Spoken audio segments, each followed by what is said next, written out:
This is Jocko Podcast number 11 with Echo Charles and me, Jocko Willink. And additionally today, we have our first guest, Leif Babin. Leif, welcome to the show. Thank you. Glad to be here with you. Now, to begin this podcast today, I'm going to start at the end. I'm going to start at the end of my Navy career when I retired from the SEAL teams after 20 years. And this is the speech that I gave on my last day of military service, my last day in the SEAL teams, and about an hour before I walked back to the Tradette building, cleaned the last things out of my locker, loaded them into my car, and drove away from the SEAL teams for the last time. With 20 years of memories and experiences and the best times of my life and the worst times of my life all rushing through my mind. And this is the speech I gave that day.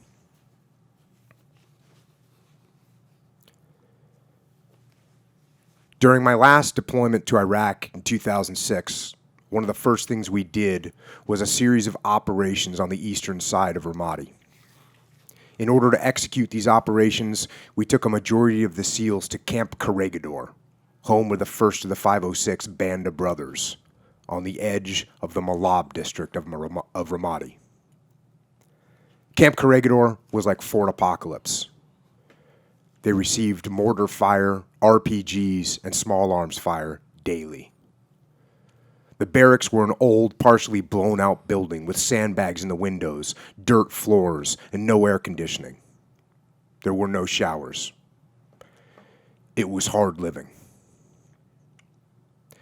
As far as the fighting, Charlie Company, from the 1st of the 506, who we were set to work with, had suffered almost 40 casualties in the time they had been in Ramadi and had gone from a fighting force of 140 to just over 100.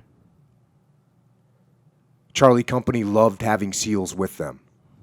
After the first operation they conducted with SEALs, the company commander told his battalion CO he wanted SEALs with him on every mission to help keep his men alive. As we continued these initial operations into the Malab district, there were heavy firefights, many dead enemy, and multiple coalition casualties. It was intense, sustained combat. Many would have considered Camp Corregidor and Eastern Ramadi to be hell on earth. But I knew it was exactly where SEALs belonged. We soon completed that first run of missions and headed back to our main camp. When we got there, I told one of the platoon commanders I wanted him to select guys to form a 7-man squad to take back to Camp Corregidor. But he told me he didn't want to just pick guys. He thought that some guys might not want to go back to Corregidor due to the hard living conditions, the tough fighting, and the high rate of casualties. That sounded reasonable to me, so I mustered the whole troop in the planning space. I explained to them that we were sending a squad to Corregidor permanently because the Army is in a tough fight and suffering heavy casualties, and that as Americans, as servicemen, and as frogmen, we cannot sit on the sidelines as that happens. If there's a fight, we need to be in it. I wrote on the dry erase board, Camp Corregidor Volunteers. And I said to this pack of SEALs, if you want to go over to Corregidor, if you want to volunteer to be in the worst area, with the worst living conditions, with the hardest fighting, and with the highest chances of getting hurt or killed, then go ahead and write your name up on that board. And then I walked out of the room. A short while later, I came back in and I looked at the list on the board. It was filled. In fact, every single SEAL, to a man, had written his name on that board. Yes, every man had volunteered to go forward into that raging storm.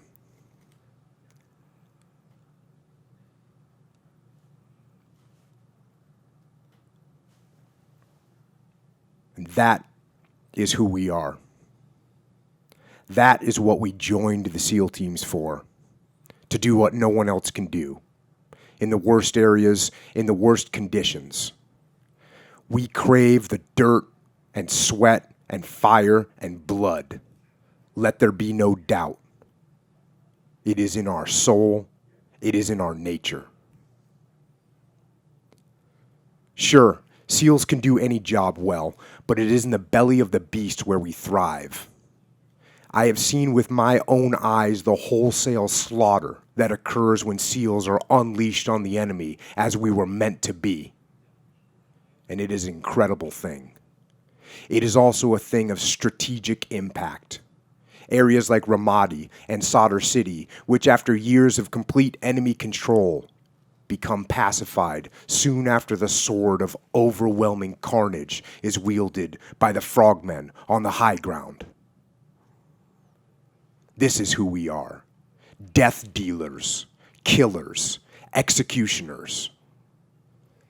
And in being so, saviors, defenders, warriors.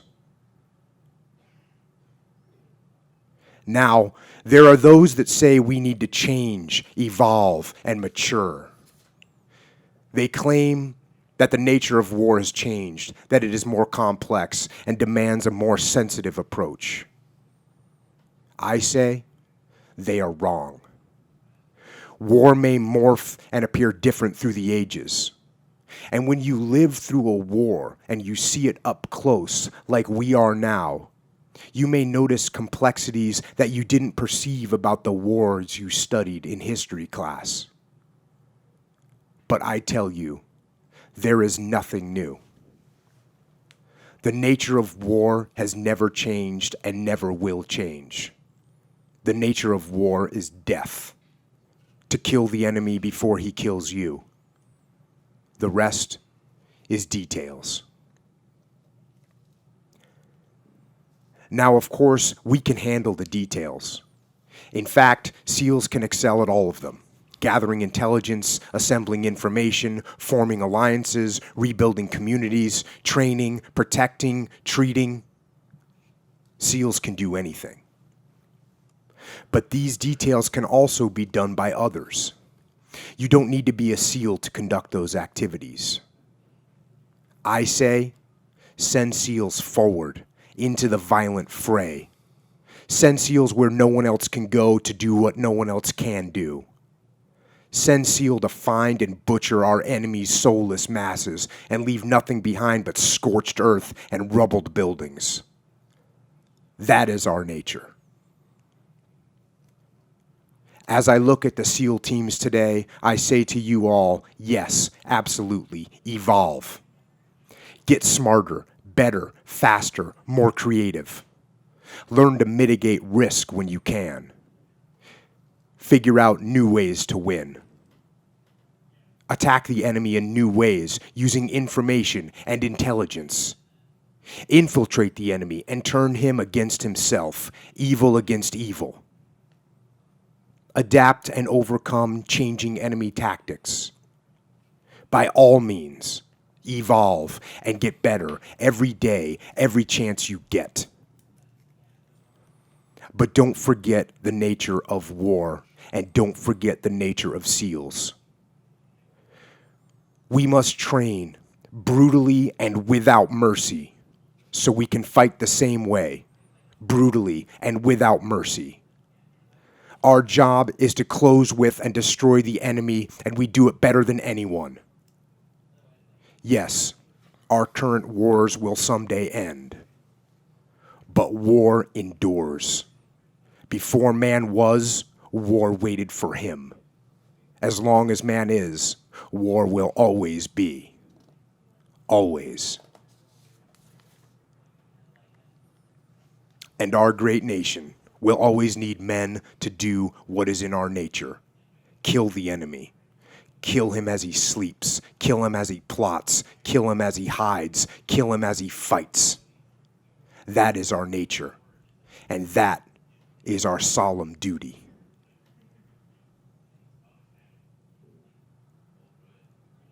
Light the fire. Take the torch, hold it high. Let it burn bright. Let it supply the warmth and light of freedom and liberty for our countrymen. But also, let the fire incinerate our enemy. Let the inferno consume everything he is, everything he ever will be, and everything he has ever held sacred. As I walk away from the teams today, I assure you I will never forget. I will never forget your service and sacrifice. I will never forget you, my fellow SEALs, for getting me here to this day, for leading me, for following me, and for watching my back. I will never forget our fellow soldiers, sailors, airmen, and Marines that have fought and sacrificed so much. I will never forget those big, tough frogmen and hardcore SEALs that came before me, particularly the ones that raised me in the teams and taught me the true way of the frogman. And finally, I will never forget our fallen brothers, the many SEALs who have sacrificed their lives for our freedom, especially Marc Lee, Mike Mansour, and Ryan Job of SEAL Team 3, Task Unit Bruiser, who lived and fought and died like warriors. I am humbled to have served with you all, and I will never forget. Thank you. God bless the teams, and God bless the United States of America. And then I walked away. Now, I often talk about the Marine Corps, and I talk about the Army soldiers, and I talk about the immense respect and admiration that I and that we as SEALs have for them.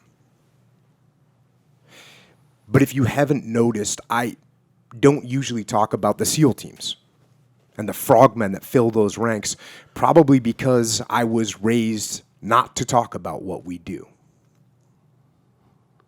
But let there be no doubt. I hold the SEAL teams and the brotherhood of the teams sacred. The SEAL teams is not just what I did, it is who I am. And really, it all culminated, it reached its peak in the highlight of my life, which was being in command of Task Unit Bruiser in Ramadi, Iraq. Task Unit Bruiser was my vision of the teams. It was everything I had always wanted the teams to be. Badass frogmen, tough, mean, funny, aggressive, professional. SEALs. SEALs that take the fight to the enemy.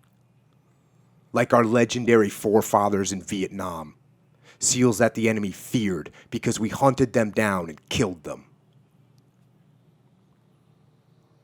Task Unit Bruiser was what I always wanted the SEAL teams to be. But I was not Task Unit Bruiser. Yes, I was the commander, but Task Unit Bruiser was by no means me.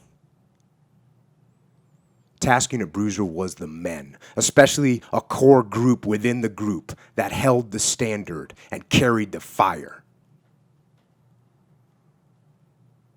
It was those men that I am eternally indebted for giving me that gift, for fulfilling the vision that I had.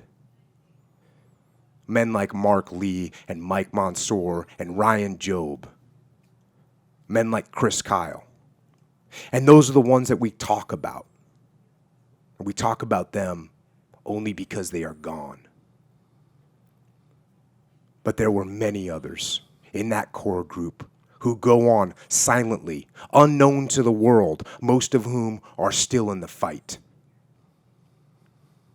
And it was those men, of course, those fallen warriors that made the ultimate sacrifice, but also those unnamed men of Task Unit Bruiser who held the line and marched into the fray over and over again for me and for the teams and for the Navy and for our great nation. I owe them everything.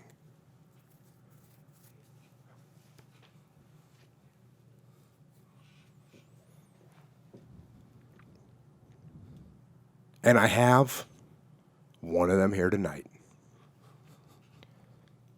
His name is Leif Babin. And I'm going to let him talk about where he comes from and how he ended up in the teams. But before I do that, I want to tell you something about Leif.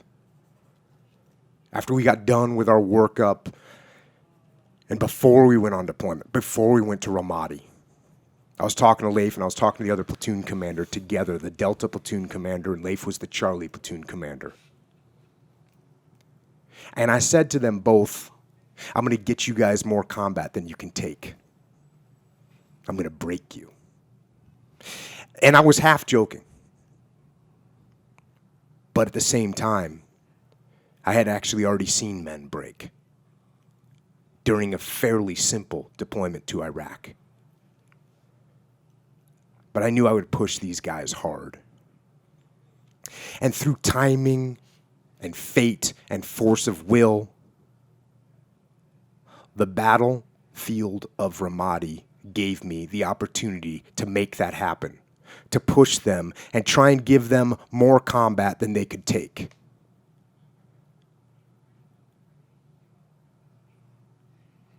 But they took it. And they took it far beyond what I ever could have asked for. These two officers, the platoon commanders, and with them that core group of frogmen, of warriors in Task Unit Bruiser. They never wavered. They never cowered. They never faltered. In the face of bombs and bullets and fire and death, they held true. And I will never forget that. And so here is one of those men, one of that core group of hardened warriors from Task Unit Bruiser that held the line. My friend, my teammate, and my brother, Leif Babin. Jocko, thanks for having me. I'm fired up to be here. Yeah, so it's interesting because, like I said, I mean, as I go back and listen to the podcasts and hear what I talk about and how much respect and admiration that I always talk about for the Marine Corps and for the Army, and I seldom talk about the boys. And as I was getting ready to have you on as the first guest, which is very appropriate, I wanted to make sure, you know, that everybody understood where I was coming from. And I think people were really excited that you're going to be on. Having a lot of them read the book that you and I wrote together, Extreme Ownership, and being intrigued about that and having had me on the podcast and talk about my life, people are, you know, interested hearing a little bit about your life. And that's kind of one of the first questions that came across as soon as I told everyone that you were going to be on the podcast. And that was, you know, what was, here's a question. First question of the day. Let's break it down. What was the motivation behind Leif becoming a SEAL? And if he can give a brief resume of his career in the forces. Break out your resume. I don't ever remember wanting to do anything else. And that's something I've heard you say, that you wanted to go be a commando ever since you could remember wanting to do anything. And I think I was exactly the same way. It was, I felt growing up, I grew up in the piney woods of southeast Texas in a rural small town. and we're high school football is everything. It's just a few thousand people in the town. You get at least that or more at the games or the Friday night lights every Friday. And I ran around the woods. I played Army, and I wanted to be a combat leader. That's what I wanted to do. And I played in sandbox, my G.I. Joe figures, my little plastic Army men, and that's just kind of what I wanted to do. And then when I was probably in about junior high school, and I was kind of figuring out. I hear about the Green Berets. I had a cousin that was a Green Beret, highly decorated Silver Star recipient from Vietnam. He was kind of a mentor to my dad growing up, and so I heard a little bit about some of those, the snake eaters, and started reading some books, and I started learning about the SEAL teams. And I remember distinctly a little movie coming out in, I think it was 1990, a little movie called Navy SEALs, starring Charlie Sheen, who was all about winning. And he should have actually joined the teams and stayed in the teams. He'd probably be in much better shape right now. No doubt, he definitely would have been. It would have been better for him. No doubt. But that really was something that kind of propelled me. Like, hey, what is this? What is this organization? I started reading about it, started learning about it, reading a lot of books about SEALs in Vietnam, and decided that that's what I wanted to do. I wanted to be a SEAL. So I went to the Naval Academy to pursue that dream, and I knew that's what I wanted to do. I turned down an appointment to West Point because I wanted to go Navy. I wanted to be a SEAL. And lo and behold, as I graduated from the Naval Academy, came up with a service selection night before our graduation, I did not get selected for the SEAL teams. And that was crushing. It was a soul-crushing event for me to think that I was going to go out in the surface fleet. I wasn't going to be a SEAL. I was going to go be on a ship, be a surface warfare officer. And yet it took me 3 years. I continued to pursue that and persevere through a lot of challenges. And through a lot of luck and a lot of hard work, the doors were open for me to be able to go, to get ability to go. And I had some outstanding mentors that looked out for me and opened some doors for me to make that happen. And I was able to go and go to BUDS, our SEAL training.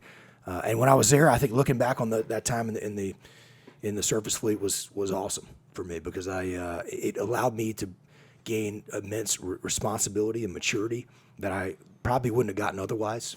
And in kind of the peacetime, pre 9/11 SEAL teams as an assistant platoon commander, there wasn't a lot of opportunity for leadership, and so I was thrust into leadership positions in the surface fleet, and I gained that. And I also gained a measure of just appreciation for where I was, and when everyone was, when other folks were whining about how tough training was, I was just excited and fired up to be there, just for the opportunity to do that. And so for me, then I went and served at a SEAL team as a assistant platoon commander, and certainly the highlight of my time in the teams was working at Unit Bruiser. And I felt like that's where had I not had that experience, which I almost didn't get, by the way. I mean, I wanted to stay at I was at SEAL Team 5, and I wanted to stay at SEAL Team 5 with the guys that I loved and trained with. And my commanding officer at the time said, "No, you're senior. We're going to rotate you to SEAL Team 3. You're going to deploy 6 months ahead." I was furious about that I was going over there, and lo and behold, I get over and get to work for Jocko and Unit Bruiser, and with an amazing crew of guys from Charlie Platoon. That was and it just wouldn't have been the same otherwise. And I still love the boys from Team 5, of course, but it was just a phenomenal experience to be able to have that. And you taught me to be the combat leader I needed to be through a workup cycle, prepared me, and then unleashed me and Charlie Platoon on the battlefield to get after it in a way that was phenomenal, where we were able to have a historic deployment that made an impact and saved a lot of lives and did tremendous damage to the enemy. And we came back from that from lessons learned, provided tons of lessons learned, and taught SEAL leaders for the next generation. That to me was such an incredibly rewarding experience. And I think something that built our company now at Echelon Front and what we're doing, and the ideas that have become the book Extreme Ownership, where when I was teaching that leadership training and you were running training for the West Coast teams, providing those lessons learned to teach guys to be ready for those most difficult combat situations. And I was proud to train those guys and see the next generation of SEAL leaders go out onto the battlefield and accomplish some extraordinary stuff and reprove the principles that we learned and revalidate them in different environments. And that was incredibly rewarding for me, and I think really shaped when I decided to get out, a few years ago after you'd retired, and really shaped what this has become. And it's still rewarding to work with leaders in all aspects of businesses across industries and see the light bulb come off in their head and watch them just go get after it and lead and win. Hey, back when you said that you weren't selected to be a SEAL, what does that mean? Like, you have to be selected? Like, I can't just, hey, I want to be a SEAL. Let me join Buds. Let me get through that and become a SEAL. Like, how does that work? Well, you have to get a billet to go. We call it billets in the military. What does that mean? That means that you have a slot. You get a slot. Here's an opportunity. And, for us, like coming out of the Naval Camp, we had 16 SEAL billets. So 16 people got to go. We had a prior enlisted SEAL in my class, so only 15 guys were getting to go. Probably had 200 people that wanted to go be a SEAL, and you go through a screening process, and after that, you maybe have 60 or 80 people that are eligible to go, and only 15 of those are going to get selected. I was not one of those 15. So as far as the process goes, then you can't just be some dude. Like the screening process, how you're saying. Echo, the piece that you're missing is that there's basically two parts of the military. There's officers, and there's enlisted guys. And the officers, the basic requirement to be an officer is you have to have a college degree. If you have a college degree, then you can become an officer. And if you don't have a college degree, then you're an enlisted guy. I enlisted in the Navy out of high school, didn't have a degree, and therefore it was pretty easy to get to go to SEAL training because they need more enlisted SEALs than they need officers.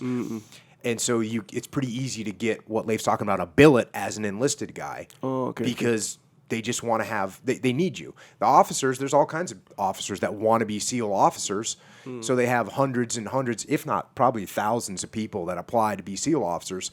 And they take a very small number, 30 or 40 a year tops. And with enlisted, there's probably, 1,000 a year that show up and go through. And so that was the challenging part. And for me, I actually didn't become an officer until I was already in the SEAL teams for 8 years. And then once I did that, it was a hard program that I got picked up for as well. But coming right out of the Naval Academy is very, very hard to get one of those billets. But like Leif said, and actually his sister platoon commander that was in task Unit Bruiser was the same way. Didn't get picked up, had to go to the surface fleet and drive a ship for a while, and then showed up at the SEAL teams and was in task Unit Bruiser. We actually went through Buds together in the same Buds class. Oh, okay. Yeah, and I actually liked it because you guys knew how to do some of the administrative stuff that most SEAL officers did not know how to do. Evaluations. Yeah, so that was awesome. So you say, if you're an officer, it's harder. And they choose just a few guys, right? So if you're an officer, I'm not saying as an officer it's harder, but there's less billets, as Jocko just explained. Oh, okay. And so what's that based on? There's less. Like, hey, I'm going to choose him, but not you. Is that based on the screening process, or they just based luck, it or on? Well, so you got out of the different commissioning sources, they got a certain number of billets assigned. So, and then it's not luck. It's based on your record. So it's based on your grades at school. I mean, you had to have a high GPA, which I did not, Echo. And then you had to have why don't you just rub salt in the wounds, Echo? All by, I'm just trying to understand, But no, you kind of think the other thing they also based it on PT scores as well. So physical training scores. So you go through the SEAL fitness test, and so. I mean, I'm going up against guys that are collegiate swimmers cross country runners and folks like that who are crushing me on the test, and putting up ludicrous numbers. Whereas, so I could pass the test to go, but you got to go way above and beyond that to even be competitive. Right, so that's kind of where where it was difficult. The other issue I had was that I had a bit of a conduct record as well. I got in a lot of trouble. I still had a lot of restriction, and I marched a lot of tours, and I had a lot of demerits. And when I had some upperclassmen who told me to do something I didn't like a couple of times, I told them what I thought about it. Let them know. And that didn't work out too good for me. Gotcha. Troublemaker. All part of the learning experience, though. Yeah. So now another thing that obviously came up when it's been coming up actually, it comes up all the time. And, being in Task Unit Bruiser, people have heard that name. They've heard it, obviously around Chris Kyle. And I've been asked since the podcast started, can you talk about Chris Kyle? And the whole time I knew you were going to be coming on at some point, and I've been waiting to talk about Chris until you were here. And, people say, did you work with Chris? Did you know Chris? And the answer is yes. We absolutely worked with Chris and wanted to take just an opportunity to talk about Chris. And one of the things that I would like to try and do is talk about Chris, the Chris that we knew, right? The Chris that Leif and I knew, the Chris that the guys that are actually served with Chris knew, who is a little bit different than the Chris Kyle that's often portrayed in the movies. For sure. I'd be happy to talk about that. And it's funny because people tell Chris Kyle stories, and he really is the legend, which I think a lot of people don't realize was a name that was given to him. That was his nickname, was the Legend. And it was given to him in the previous platoon before we worked together. And I remember I met Chris at that time because I was with SEAL Team 5 and I deployed at the same time under the aegis of SEAL Team 3. And so we were there, and I remember meeting him in the talk. He'd just come back from Fallujah and doing some great sniper work there, and working with a bunch of our mutual friends, and so his platoon was in the Pacific Theater at the time, and he got a chance to go forward and be one of the few guys from the guys that were going to the Pacific that were selected to go to Iraq and actually be in the fight. And so guys were pissed. They were pissed that they were sitting there in the Pacific Theater training, some local national forces how to shoot, rounds on paper, and Chris was over there shooting bad guys in Iraq, and so they made this nickname, the Legend, for him, which was and it was very much in jest. Yeah. And so it's funny that as he continued to go on and do these great things, and now he's just this incredible larger than life figure, he really is the Legend, and it's really. So when I hear stories or watch movies or hear people talk about it in a way, it's not the Chris Kyle that we knew. It's it's a superhuman. It's like a comic book hero. And look, the reality is, I think, having worked really closely with Chris, and he was our lead sniper and point man. Just so people understand that, in Charlie Platoon, I was the platoon commander for Charlie Platoon, which meant that on every patrol that we went on, he was walking about 8 or 10 feet in front of me. And that we talked all the time. We were in working about where we were going in, working together, and what areas we wanted to take down, what buildings we wanted to utilize. And he was a guy that really drove a lot of our operations. And so I knew Chris well. He was one of the three guys we had 3 guys that were on their 3rd platoon, and we called them the Triumvirate. And these 2 other guys are still active duty. I can't name them. They're outstanding guys.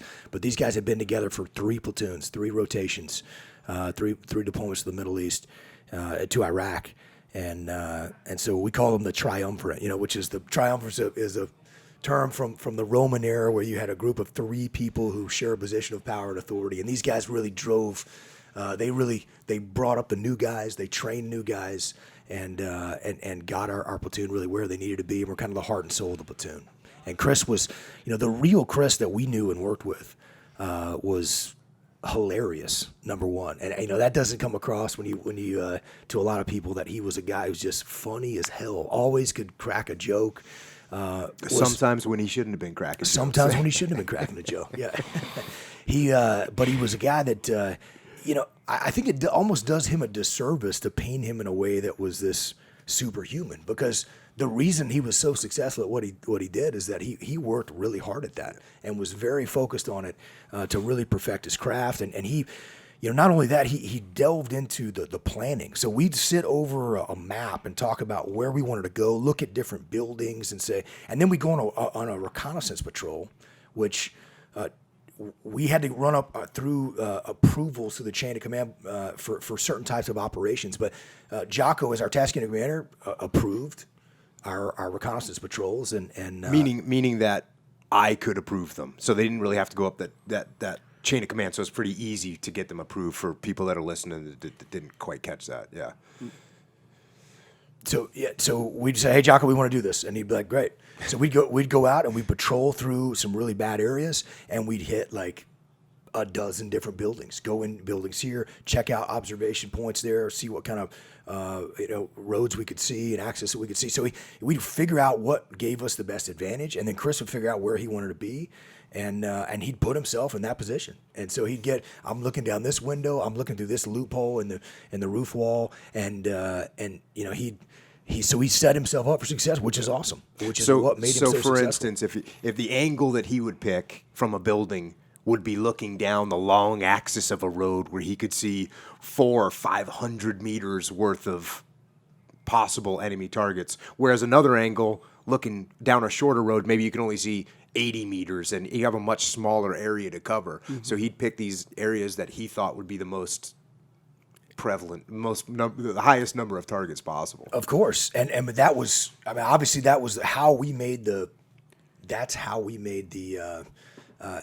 we were so successful, and that's how we were able to prevent attacks on enemy forces or on enemy attacks on friendly forces rather. And so not only that, but when we'd go into these positions, Chris would be.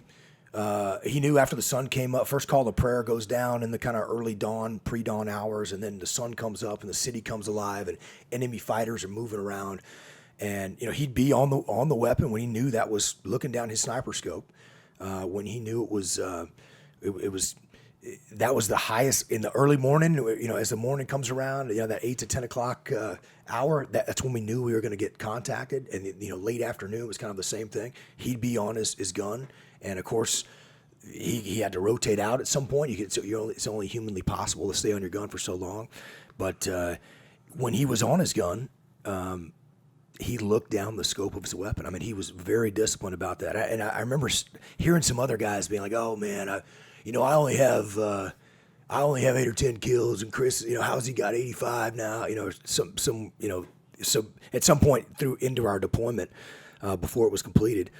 And, the reality is you'd see some of those guys were, we had 7 other snipers in our platoon, and they did a lot of great work, and they had some impact and certainly did great stuff.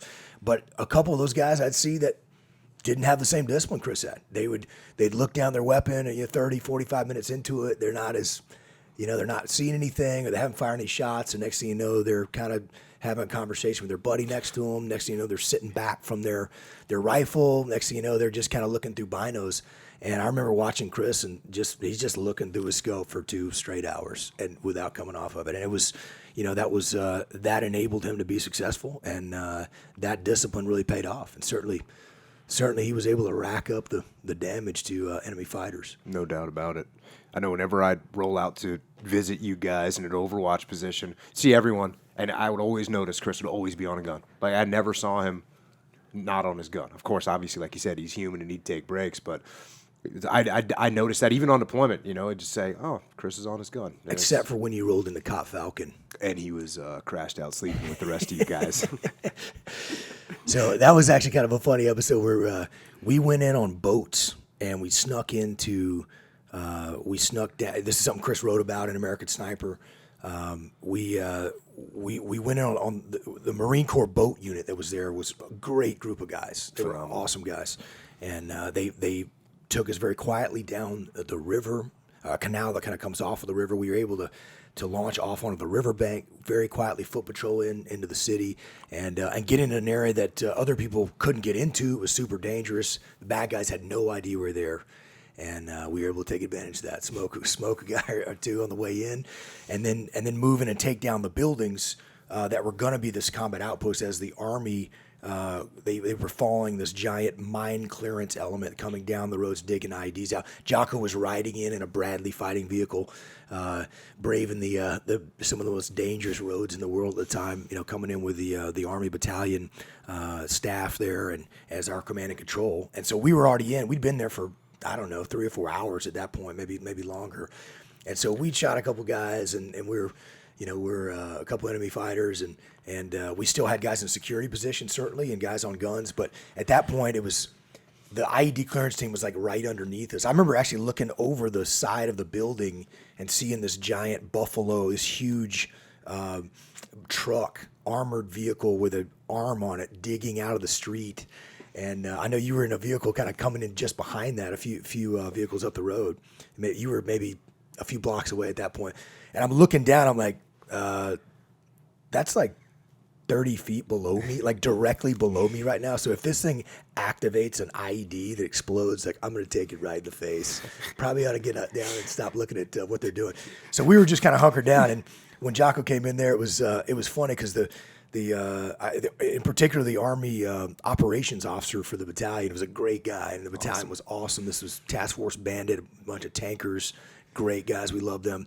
They came in, and I remember you coming to the rooftop with a major, and he comes up there, and he's expecting just bristling weapons everywhere and all SEALs on their guns. And I'm looking over as the major's standing there and kind of looking around. And there's a couple guys on their guns, and there's some guys on machine guns and people watching the stairs. Security was definitely set. Security was set, of course. But I'm looking over, and Chris and our leading petty officer had just hammered down these like Chef Boyardee. They didn't want to eat MRE, so they just crushed these like he had like 3 or 4 empty containers of like Chef Boyardee meatballs. Looked like a complete and slob. it was just like spilled all over his uniform, and he's just like totally racked out, like completely asleep, slobbering on himself, snoring. And the major was like. Is this man wounded? It's funny though, because we would get in the preparation for those big operations. You'd be working so much doing the preparation, the coordination, and the planning that you wouldn't even stop for a day and a half or 2 days. And when you finally get in the field, you're tired. Exactly, and we had to sleep, and that's when we had to sleep. When we knew we'd killed some bad guys, we weren't going to get attacked, or we were less likely to get attacked in the next few hours while it was still dark. We had to get sleep then, and so there was a real reason for that, because once the sun came up, we were going to get hammered. So we all had to be awake, we all had to be ready to go. So we had to get that kind of sleep when we could, and that was that particular operation. I remember in particular, Chris. He just kind of had a good sense about things, because we were arguing over a building. I was standing on the rooftop, and I was like, okay, there's a big building to the south that would give us a good vantage point. Let's move down. What do you think about that building over there? I'm talking it over with him and with our platoon chief, Tony. And Chris was like, you know what? I like this building to the east. Let's go over there. 4-story? Yeah. Yeah. He was pointing at 4-story. And I was like, I don't know, man. That building to the south looks pretty good. He's like, I think this building to the east is where we want to go.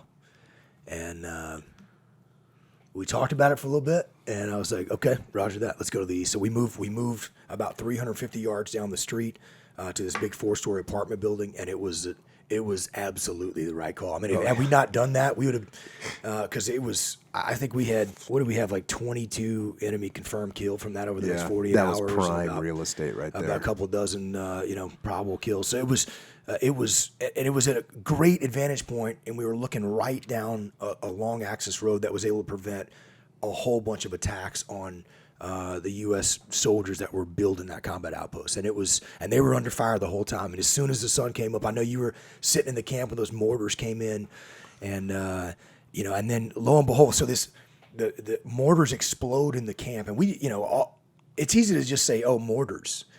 But the reality was a gigantic explosion goes off, and we were 350 yards away.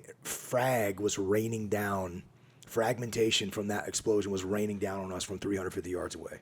So it was massive 120 millimeter mortars coming in, unfortunately killed a soldier, wounded a couple others.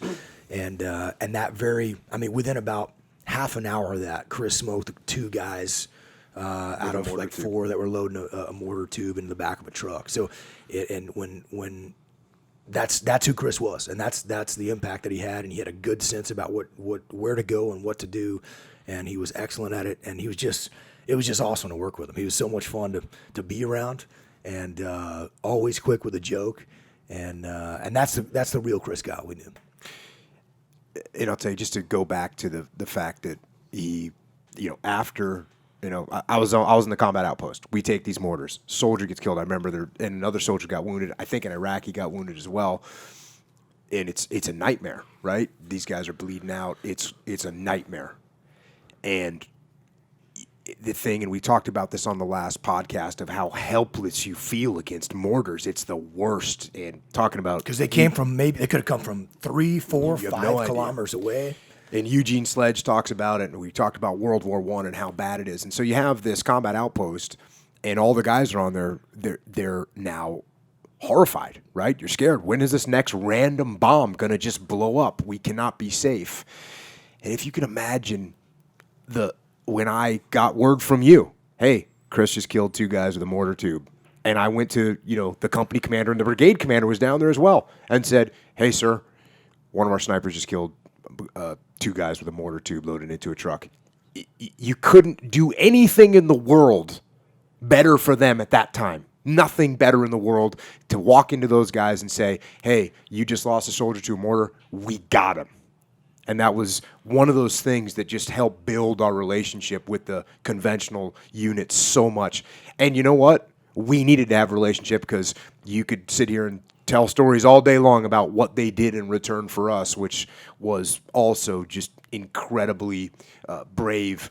And That very same day, we were calling QRF, and I know you were trying to move vehicles out of the way so we could get the tanks out there to our guys that were pinned down and needed help. And those tankers came out every time. Those soldiers were amazing. You know, when Chris Kyle got those 2 guys hot, like, how far away is that typically? Or is there even there's no typical, right? That's the other thing too. When people talk about these sniper elements, well, first of all, they have to understand that it's in Ramadi, in downtown Ramadi in 2006.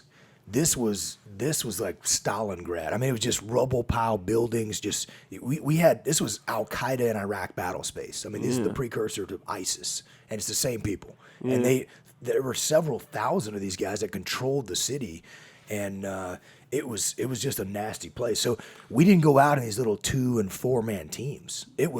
We were going in with 15, 20, 25, 30 guys. Sometimes we had as many as 40 guys who were plussed up with Army and Marines that went in with us. And we always had Iraqi soldiers, but we didn't count them as part of our, these are the guys going to help bail us out if things go down. So we had to have a big enough element that could prevent us from being overrun. And, if Chris were here today, I think he'd tell you, man, the only reason he was able to do what he could was because there was a huge team of guys supporting him. The guys carrying the machine guns in that were helping beating back attacks. And guess what? When you're attacked by machine guns and rockets from RPGs and you got a dozen enemy fighters maneuvering on you, you're not breaking contact with a bolt action single shot sniper rifle. You've got to have those machine gunners that are going to beat back those attacks, and that's what those guys did. So, without that whole team, and we were carrying our own shoulder fired rockets. Our leading petty officer was always a guy that would carry that big heavy 84 millimeter recoilless rifle over his shoulder, this big bazooka looking thing, and the heavy rounds for that. And it was we had to have that kind of firepower with us. So that was critical for all that we did. But most of the shots were pretty close. I mean, you're talking urban combat is, there wasn't a lot of real long range shooting. I mean, every once in a while I think Chris and Tony hit a couple guys from 1,500 yards or so out in a rural area. Yeah, I wasn't on that particular operation, but there was, but most of the stuff in the urban environment of downtown. I mean, we hit guys from as close as, I remember a couple times where one time in particular, me and Marc Lee and Chris were sitting in a room, and we look over, and there's some guys there's literally some moosh, like some enemy fighters with machine guns looking around the corner, and they're like 25 yards from us, like maybe 30 yards from us, and they're looking down the street. They knew we were in there somewhere, but they got the building wrong. Right. So you're talking a 30-yard shot there with it. That's where a guy's coming. I think Chris ditched his sniper rifle, grabbed his M4, and shot those guys through the window. And then, some of those shots are making a lot of them. I think the average was, I would say, probably anywhere from 100 to 300 yards, something like that, probably. And you'd call that pretty close. It's pretty close for 300, right? For sure. These guys that are trained to make 1,000, 2,000 yard shots, and so it's just a very different type of environment. And that urban combat it's personal. You can hear those guys yelling at you. You can hear them yelling the jihadi regular. We're yelling back at them. There's a lot of profanity going back and forth, but it's some of the stuff was hand grenade range, definitely. Dang. And you call them what? Mouge? Is that what you call them? Mooge. Mooge. What is that? That was like what a we called the derogatory enemy term? fighters that we.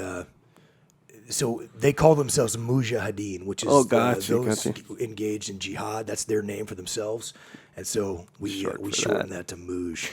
And we actually got told that we weren't supposed to call them Mooge. Yeah, it's interesting how you remember can that? take a real name, shorten it, and it becomes derogatory. Yeah. Well, the interesting thing was we were told that it was derogatory and inappropriate to say Mooge, and that it was disrespectful to the local populace. Mm-hmm. And when we talked to the local populace, you know what the local populace called the Mooge? Mooge. That's what they called them. And so it's funny, we had the cultural experts telling us, when we were actually talking to locals and understanding what was happening more than anybody else at that particular time. Yeah, maybe it was like offensive to them, though, the actual Mouge. Maybe they were offended. We more were not concerned about offending the Mooge. Yeah. Just another You're all example shooting of- them. You're shooting them, but the Mouge, that's too much. Another You can't example do of the that. big cultural warriors who just don't get it, Yeah. don't understand it. Yeah. It was Those local people were praying for us to go kill them, Yeah. go kill the bad guys, and Yeah. free them from this evil terrorist organization that is imposing this horrific, just brutal reign of terror on them. And so, I mean, it's exactly the same thing you see ISIS doing today, and we saw that over and over again in the city, where you go into a house and there's a family there, and they're trying just not to get killed in the crossfire, and they want your help, and they're happy you're there. Dang. You mentioned Mark, and Mark was in the movie Marc Lee. He was in the movie American Sniper as well. And again, there's something that comes across in the public image, or the image that gets created through Hollywood and through books and through media and whatever else. And they really, in the movie American Sniper, they really missed the mark with Mark. I mean, they really missed the mark No with doubt. Mark. Made him into kind of a weak-looking guy that didn't believe in what he was doing, which was obviously couldn't be further from the truth. Well, to that point, we get asked all the time, like, tell us about American Sniper. Was that accurate? And I think it's important to say that. First of all, I'm very glad that Chris Kyle's story's out there, and I think that to get people to recognize what Chris did and the impact that he had, and the fact that his story is representative of so many hundreds of thousands of U.S. soldiers and Marines and sailors and airmen that have deployed multiple times, what their families go through, and I think that's a great thing. But it is a Hollywood movie, and so the scenes in Iraq were not a reflection of the reality that we knew, and in particular that depiction of Mark, that's what disturbed those of us that served closely with Chris and closely with Mark. Were most disturbed by that, and it was just the way that Mark was portrayed. Hollywood they hate the Iraq War, so they got to have someone in there that doesn't like the Iraq War, and so they portrayed Mark in a way that he made some despair. They got him saying, I don't even remember exactly what he says, but he says some lines about he doesn't believe in what he's doing, and that is just utter and complete horseshit. I mean, there's no Marc Lee believed in that mission. I mean, he was an extraordinary warrior. And when other people were out to kill bad guys and try to do a bunch of operations, I mean, Mark truly believed we were there to help the Iraqi people. We need to free these people from this brutal reign of terror. And I think he had strategic insight that I'm not even sure I had. I mean, I read back like Mark's last letter home, and he talks about being involved in a great conflict, in a great struggle. No, he had like the one we're involved in, and it's. I think that was very reflective of that. This is this seeing that the enemy that we're fighting here. This type of jihadi, this jihadism with this strain of Islam that exports jihad across the world and wants to go out and terrorize and brutalize people. Like, this is a great struggle. This is going to be a generational struggle. This is going to go on for a long time. It certainly transcends Iraq, and I think he really seemed to sense that in a way that was pretty phenomenal. In the movie, they make him out to be this sad guy that's all serious, and again, they completely missed the mark. Just like they portray Chris to be this ultra serious guy.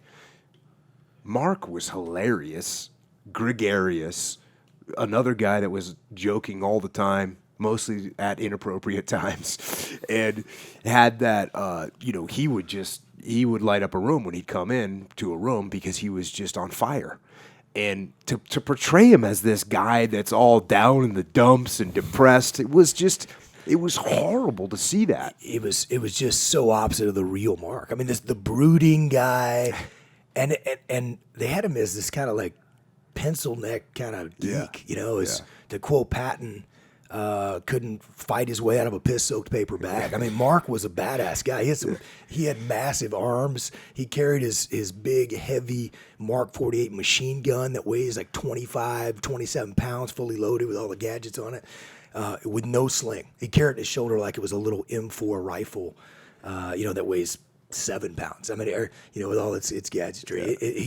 He was just an awesome warrior. And that side of him that was just hilarious. It was so many stories of him cracking jokes and just keeping everybody laughing. And we kind of talked about, if you're listening to the podcast and you haven't seen a series on the History Channel called Live to Tell, it is a fantastic series that actually a former SEAL friend of ours, Ray Mendoza, produced. He did. He produced it. He was in Ramadi, actually. And he relieved us in Ramadi. When we got done with our deployment to Ramadi, he's one of the guys that came in the next task unit that came over and took our place. And he worked out of Camp Corregidor. That's right, which I just spoke about. So they made an episode. One of the episodes is about Charlie Platoon and Marc Lee. And we got to tell some of the stories there, but, you don't have that. You can't tell every story that you want to tell. You want to tell every story, every little memory you have of these guys. One that always sticks out in my mind because he joined your platoon late, and he came from another platoon, came into your platoon after workup, and one of the first trips we did with him was to Vegas. And we went up there to work at, what's the name of Nellis Air Force Base? Nellis Air Force We went up there Base. to work at Nellis. And What of a course, boondoggle trip that was. total boondoggle. We would work from probably about noon until, let's call it 6 or 7 o'clock at night, and then everyone would go gambling and drinking and partying until 10 o'clock the next morning, and then gamble.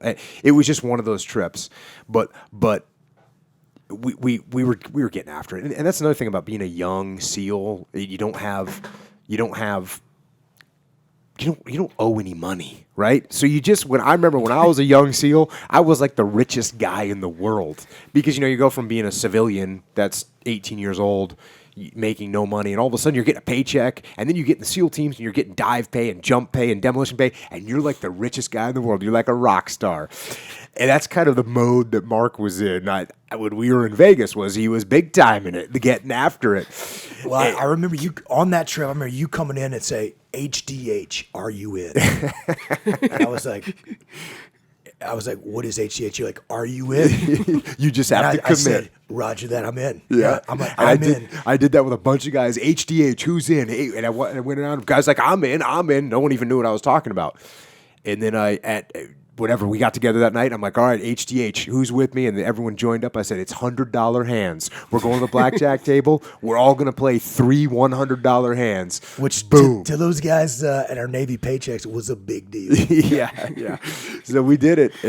But playing gambling with Mark was insane because he was so like hostile and yet at the same time fun. And I remember I came walking down into the casino, and he's like, "Hey, sir." And I look over, and he's across the casino, and he's at the blackjack table, and he goes, he must have been on a winning streak. He goes, "When are the new Cadillacs coming out?" And that was just so him, just to be fired up like that. It was just awesome. Awesome. He was just one of those guys, and not only was he hilarious to be around, a big, strapping, good-looking dude. He just was very comfortable in his skin as well, and he was absolutely in love with his wife, Maya, who's in that in Live to Tell, and she had given him these little pajama pants. I mean, this is like.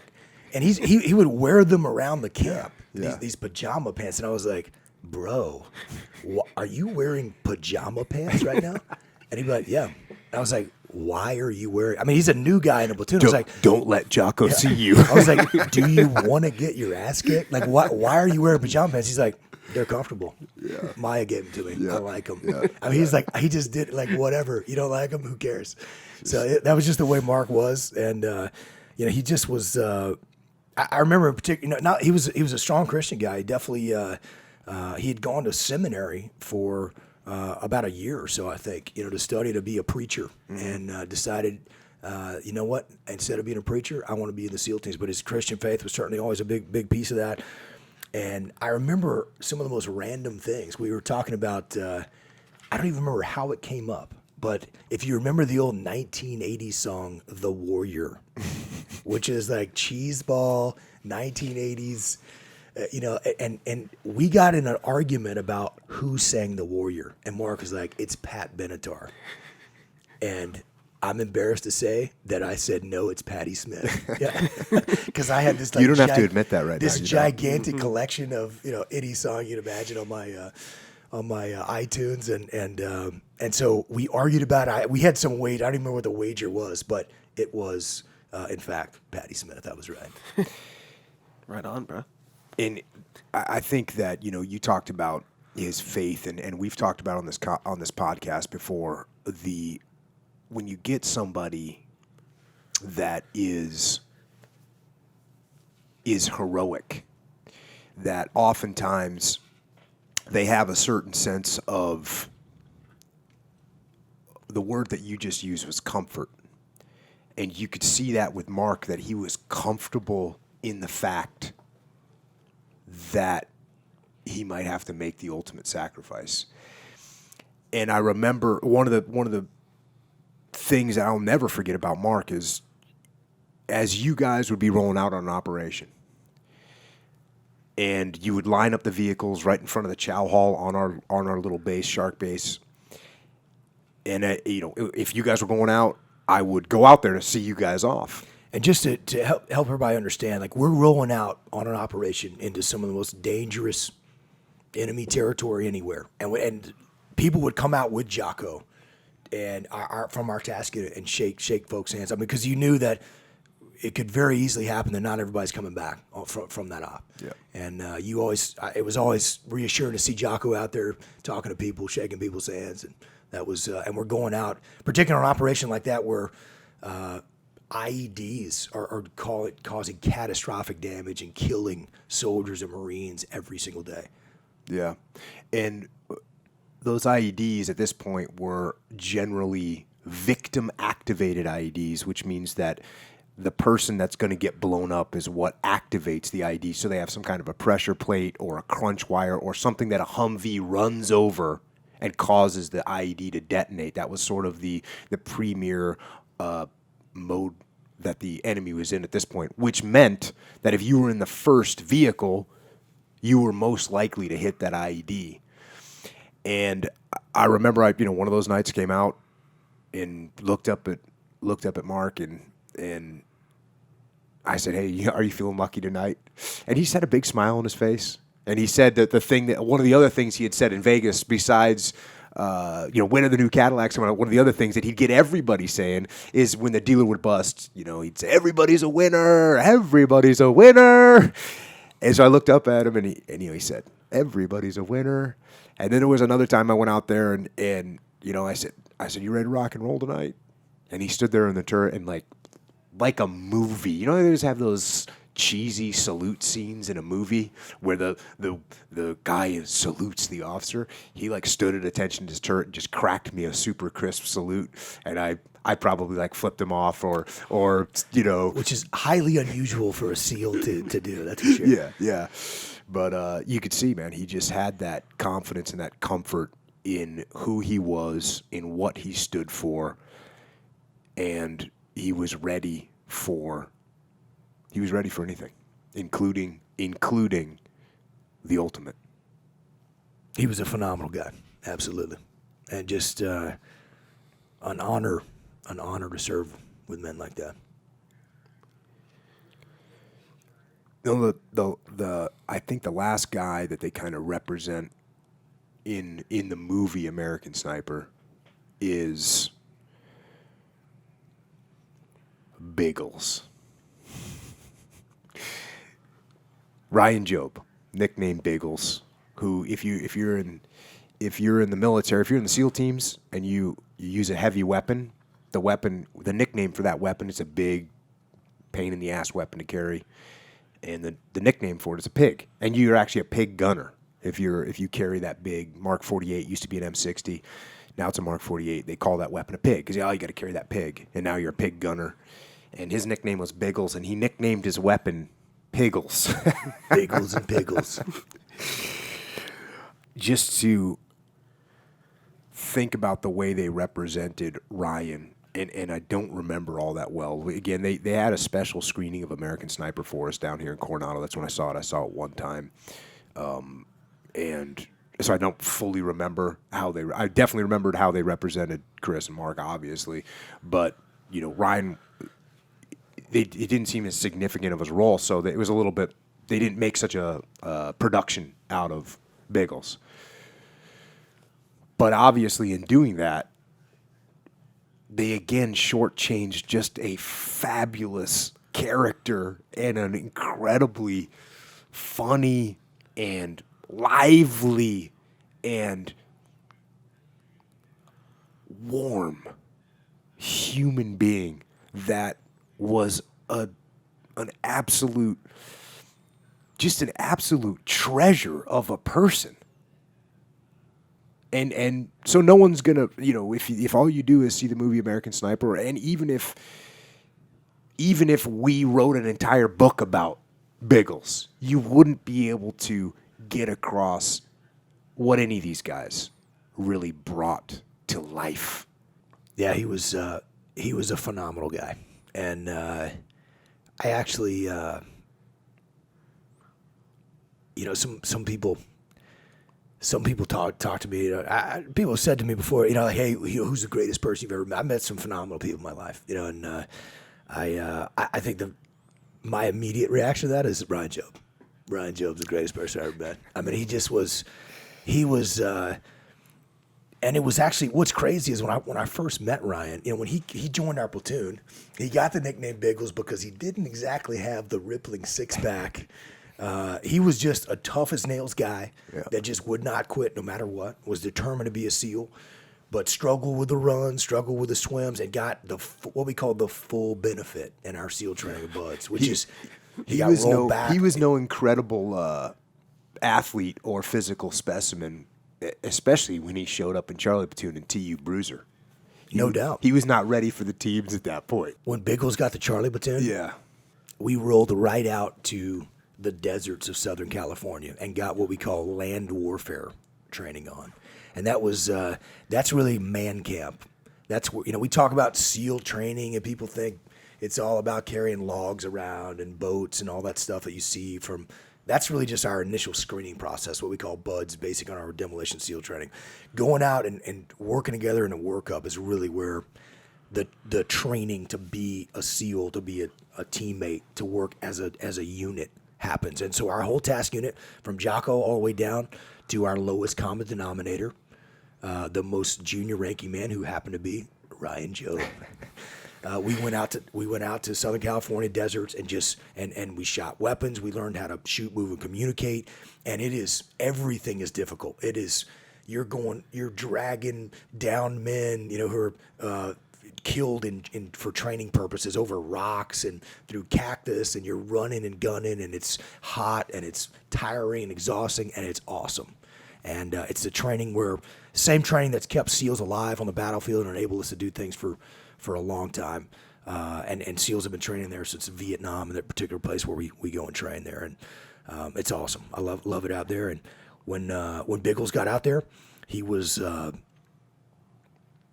struggling. He was coming off of about, I'd say, 30 to 45 days of leave and easy living. He was. And he'd gone, after BUDS, where he'd had to make it through training, he had to be in shape. And now, one of the things some people struggle with when they get done with that training is now it's up to them.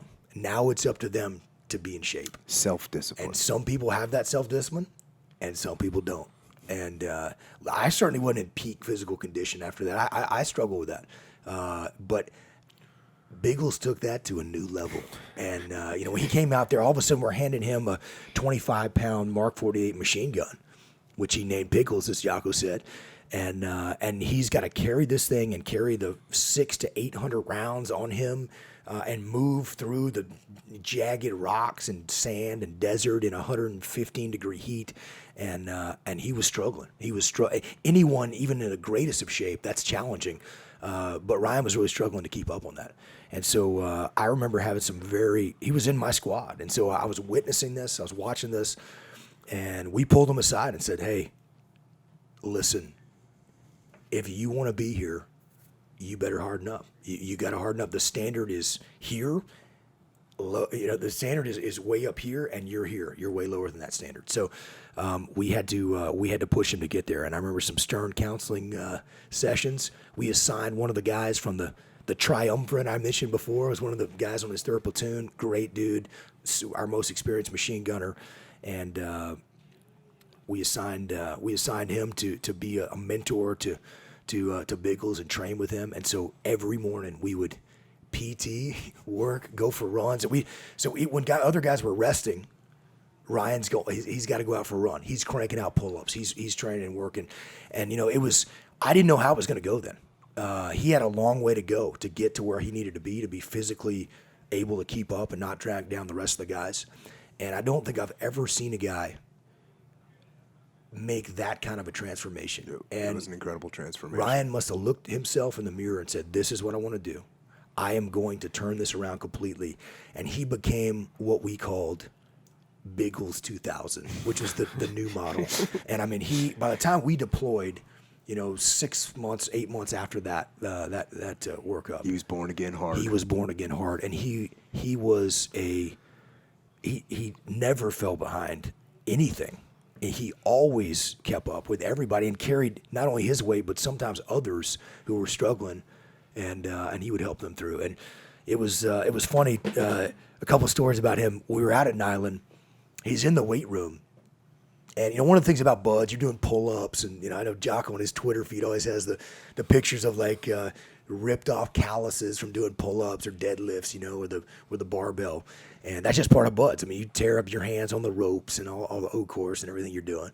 And so we're in the gym out at our land warfare training facility. And he's got these the fingerless weightlifting gloves on, like you see in Gold's Gym. And I'm like, not allowed. And I'm like, seriously? I was like, Biggles, come here. Why do you have gloves on? He's like, well, I'm just trying to protect my hand. He gave me some answer like that. I was like, no, you need to harden your hands up, man. No gloves. And he was like, roger that, no gloves. And he took that to such an extreme on our operations. We always wear gloves on operations because you're having to smash through a window or wrestle down a prisoner and grab the hot barrel. Yeah, grab a hot barrel of a smoking red, glowing red hot machine gun. He was a machine gunner, so he had to deal with that stuff. And so we wear mechanics gloves, are similar to protect our hands from that.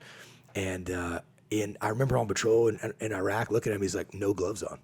He took that to such an extreme. He was like, I am going to be a hard dude, and I'm going to roll out with no gloves on and carry this machine gun. I was like, hey, man, wear your gloves. Then I'm like, hey, wear your gloves. He's like, I'm good. I'm good. And I don't know if it was... Not smart, but hard. But tough. And he was unbelievably tough. And, after Ryan got wounded, and people that know the story of Ryan, he got hit in the face with an enemy sniper round on the same day that Marc Lee was killed, August 2nd, 2006. And we thought he was a dead man. When he got hit, the wound just looked so horrific. I just didn't think anybody could survive that, and yet he did. And I went over to grab his hand and said, "Hey, man, we're gonna get you out of here. Hang in there." And he sat up and told me he was okay. I was like, it was unbelievable to see that. I mean, just how tough that guy was, and after that. We were waiting for about 3 weeks to see. He lost his right eye where he got hit. And we realized later that the only reason he didn't get killed is because he was disciplined, and he was on that machine gun. We were 2 hours into an operation. It was a brutally hot day, probably hitting 117-degree high in Ramadi, and he was on his weapon, looking down the sights, and the round that was aimed for his head had hit his weapon, hit the receiver on that machine gun, and deflected kind of back toward the right side of his face rather than taking his head off, and that's what saved his life. That discipline, but tragically. Not only did he lose his right eye, but the shrapnel from that severed the optic nerve to his left eye, and he was left blind, completely blind from that. And it was devastating when I got the news from that. And yet when I talked to him on the phone, and he'd been intubated, so he had this kind of really hoarse voice. That's right. So, because they'd had him in an induced coma for a while. Yeah. I think it was a week or so, several days at least. It was a long time. And it seemed like forever. And so we're waiting to hear, his sight's going to come back, or he's going to, have his left eye. I mean, this is the difference between being, permanently disabled for the rest of his life, or just having a nuisance of not having, one eye.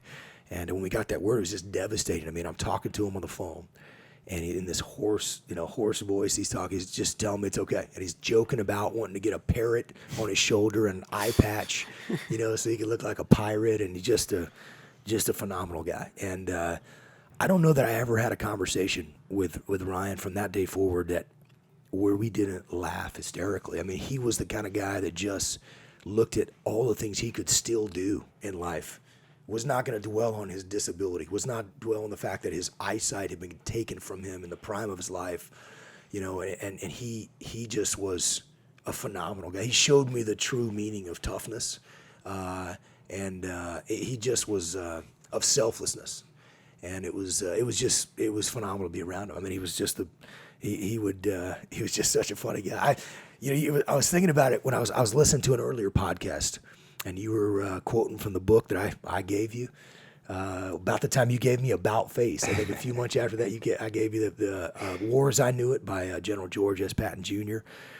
And I was thinking, Jocko had mentioned that we were watching Patton in Ramadi. And just to put that in perspective, we would project the film up onto the back wall of the camp. And literally, it's about a 20-foot high wall. Just on the other side of this wall is bad guys. I mean, we actually did a bunch of operations right outside that wall. So, I mean, so here we are, watching. We're all in PT gear, smoking cigars in our like workout, shorts and shirts, wearing flip-flops. And you have like these huge camel spiders run across your feet. You don't want to get bitten by those things. They're pretty nasty. But we watched that movie, Patton, and I remember in particular, Ryan was just so, he thought it was so hilarious. There's a scene in the movie, which is a phenomenal movie. If you hadn't seen it, the George C. Scott movie is phenomenal. But there's a scene in the movie where Patton gets passed over for promotion. And one of his peers, Omar Bradley, who had actually been a subordinate to Patton, is getting promoted above Patton. And so it's obviously devastating. It's obviously crushing for Patton. And so one of his aides runs up to him, and he has the news, but Patton doesn't have the news yet. And he's like, "Sir, General, can I pour you a warm glass of milk? Can I draw you a bath?" And Ryan, for some reason, thought that was absolutely hilarious. And I remember on multiple operations, we'd come back, guys were smoked and tired, and Biggles would roll up to me and say, "Sir, can I pour you a warm glass of milk? Can I draw you a bath?" And just laugh hysterically. I was like, "Shut the hell up." But we had some good times. First of all, I remember talking to him on the phone when he came out of the induced coma. And again, like you, I'm thinking, what do you say, right? And of course, he just puts you at ease and just starts making jokes. And then he says to me, and he gets serious, and he says to me, "I want to come back."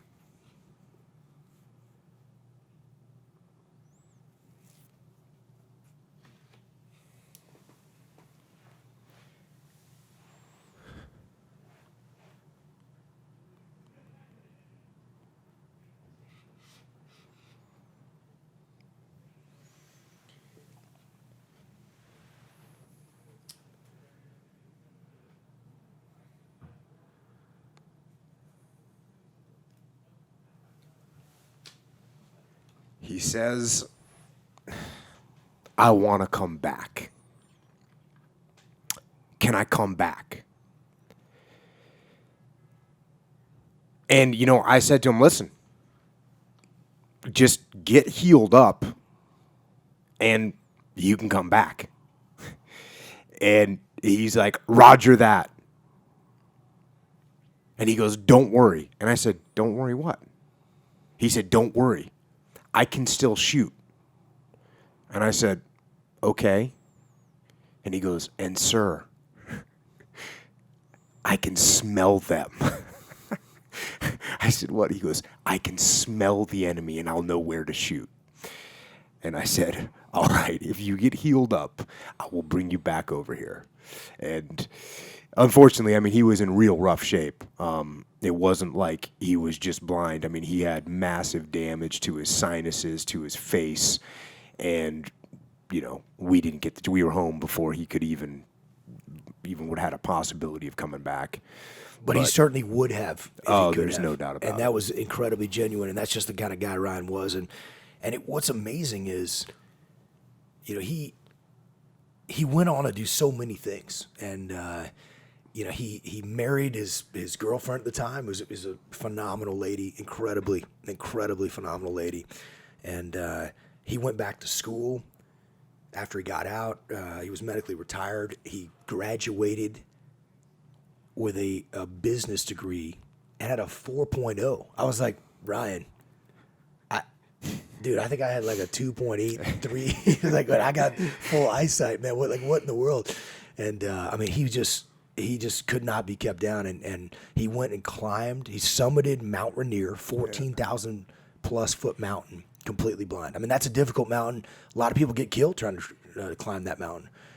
With the full use of their limbs and eyesight, and he went and did that. Great organization called Camp Patriot that helps wounded vets, and had taken him up on that climb. And he called me up and said, "Hey, Leif, we're going elk hunting."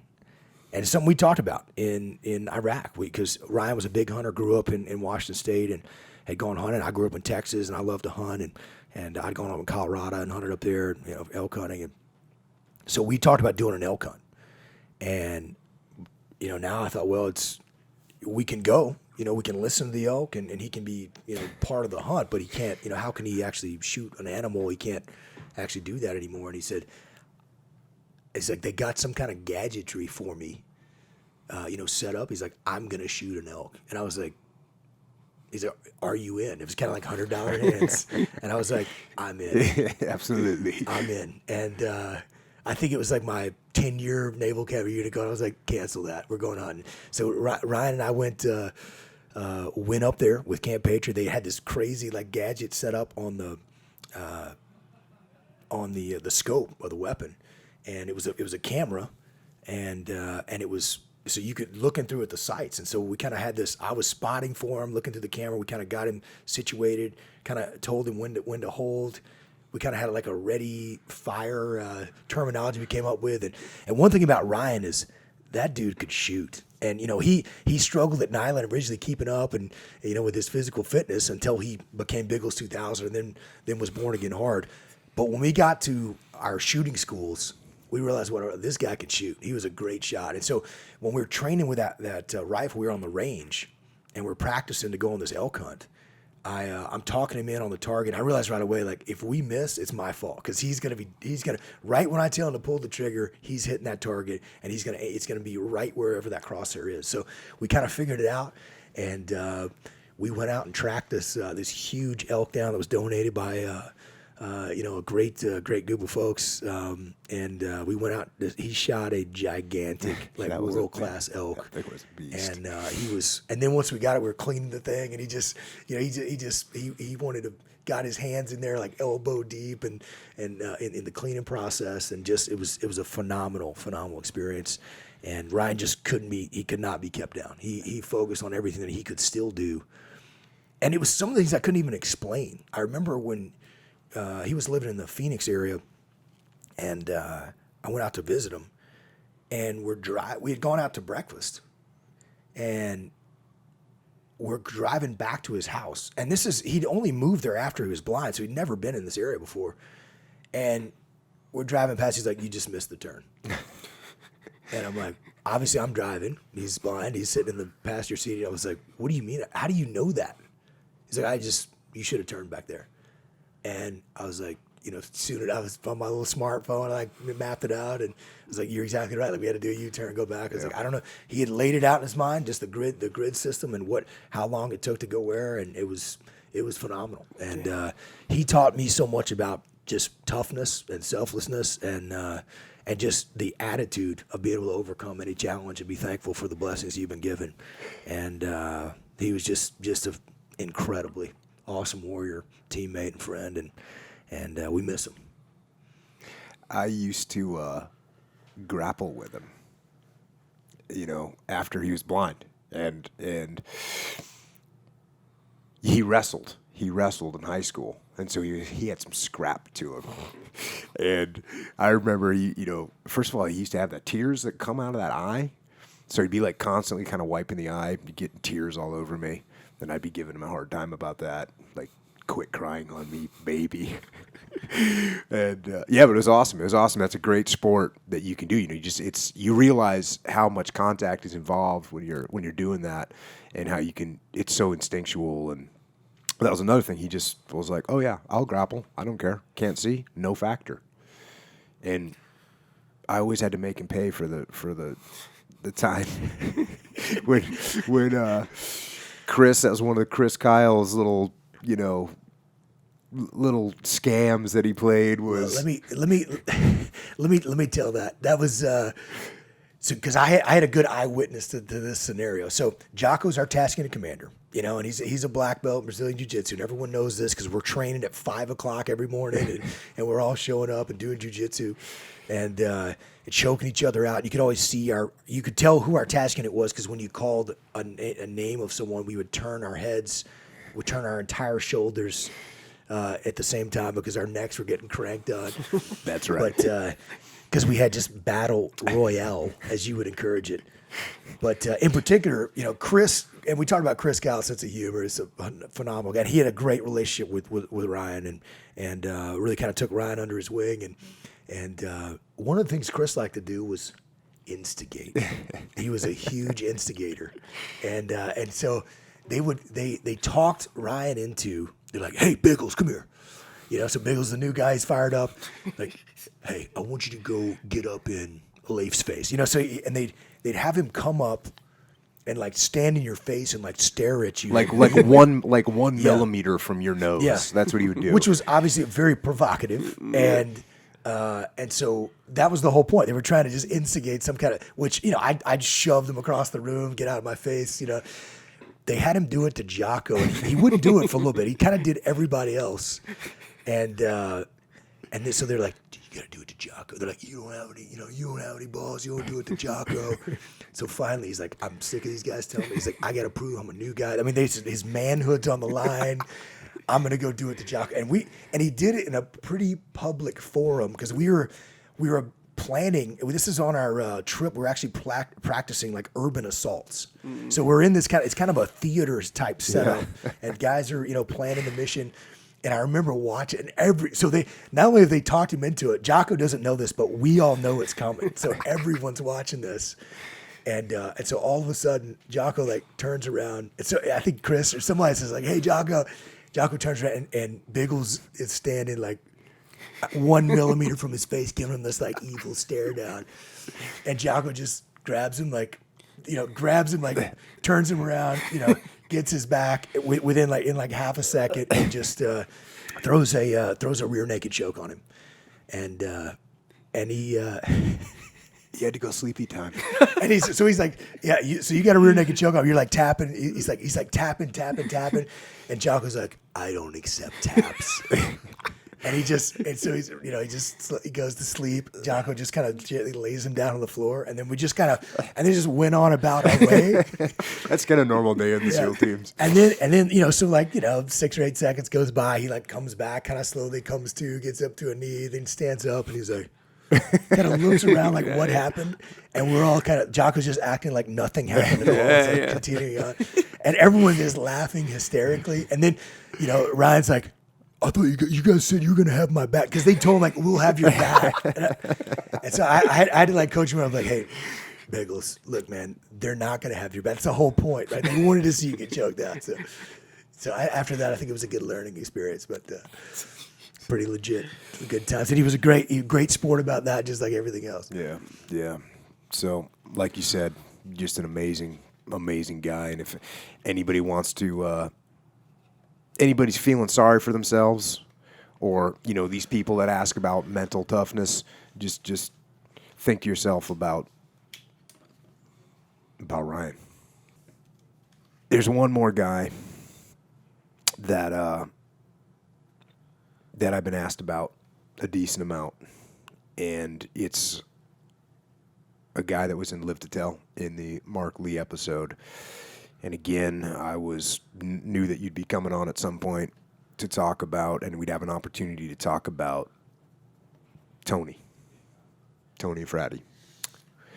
And Tony is a guy that I actually grew up with in the SEAL teams. He was, and just as you might suspect when you watch Live to Tell and you see what his attitude is like, he was a hard-drinking, fist-fighting, beer-swilling frogman.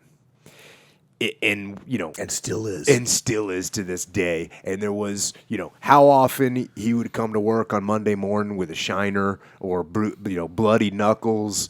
It was just a normal occurrence. I mean, no, we didn't even get asked questions about it back then. So Tony Eafrati was an old-school SEAL Team 1 guy that, kind of like me, grew up in the SEAL teams and grew up in that era of the 90s and the dry years. Still had some Vietnam veteran mentorship, but didn't really get that opportunity to be in combat until September 11th. And we actually, even though we were both at Team 1 together, we were never in a platoon together. So we were buddies, we were drinking buddies, we hung out, but we never did a platoon together. And so I knew he had a very good reputation. He had a very good reputation as an operator. He always had that. But I never really worked with him. It wasn't until we were in Task Unit Bruiser together that I actually worked with him for the first time. And when I realized for the first time what I had in Tony, beyond the toughness and beyond the tactical prowess, was when we were at land warfare training, the training that you were just talking about.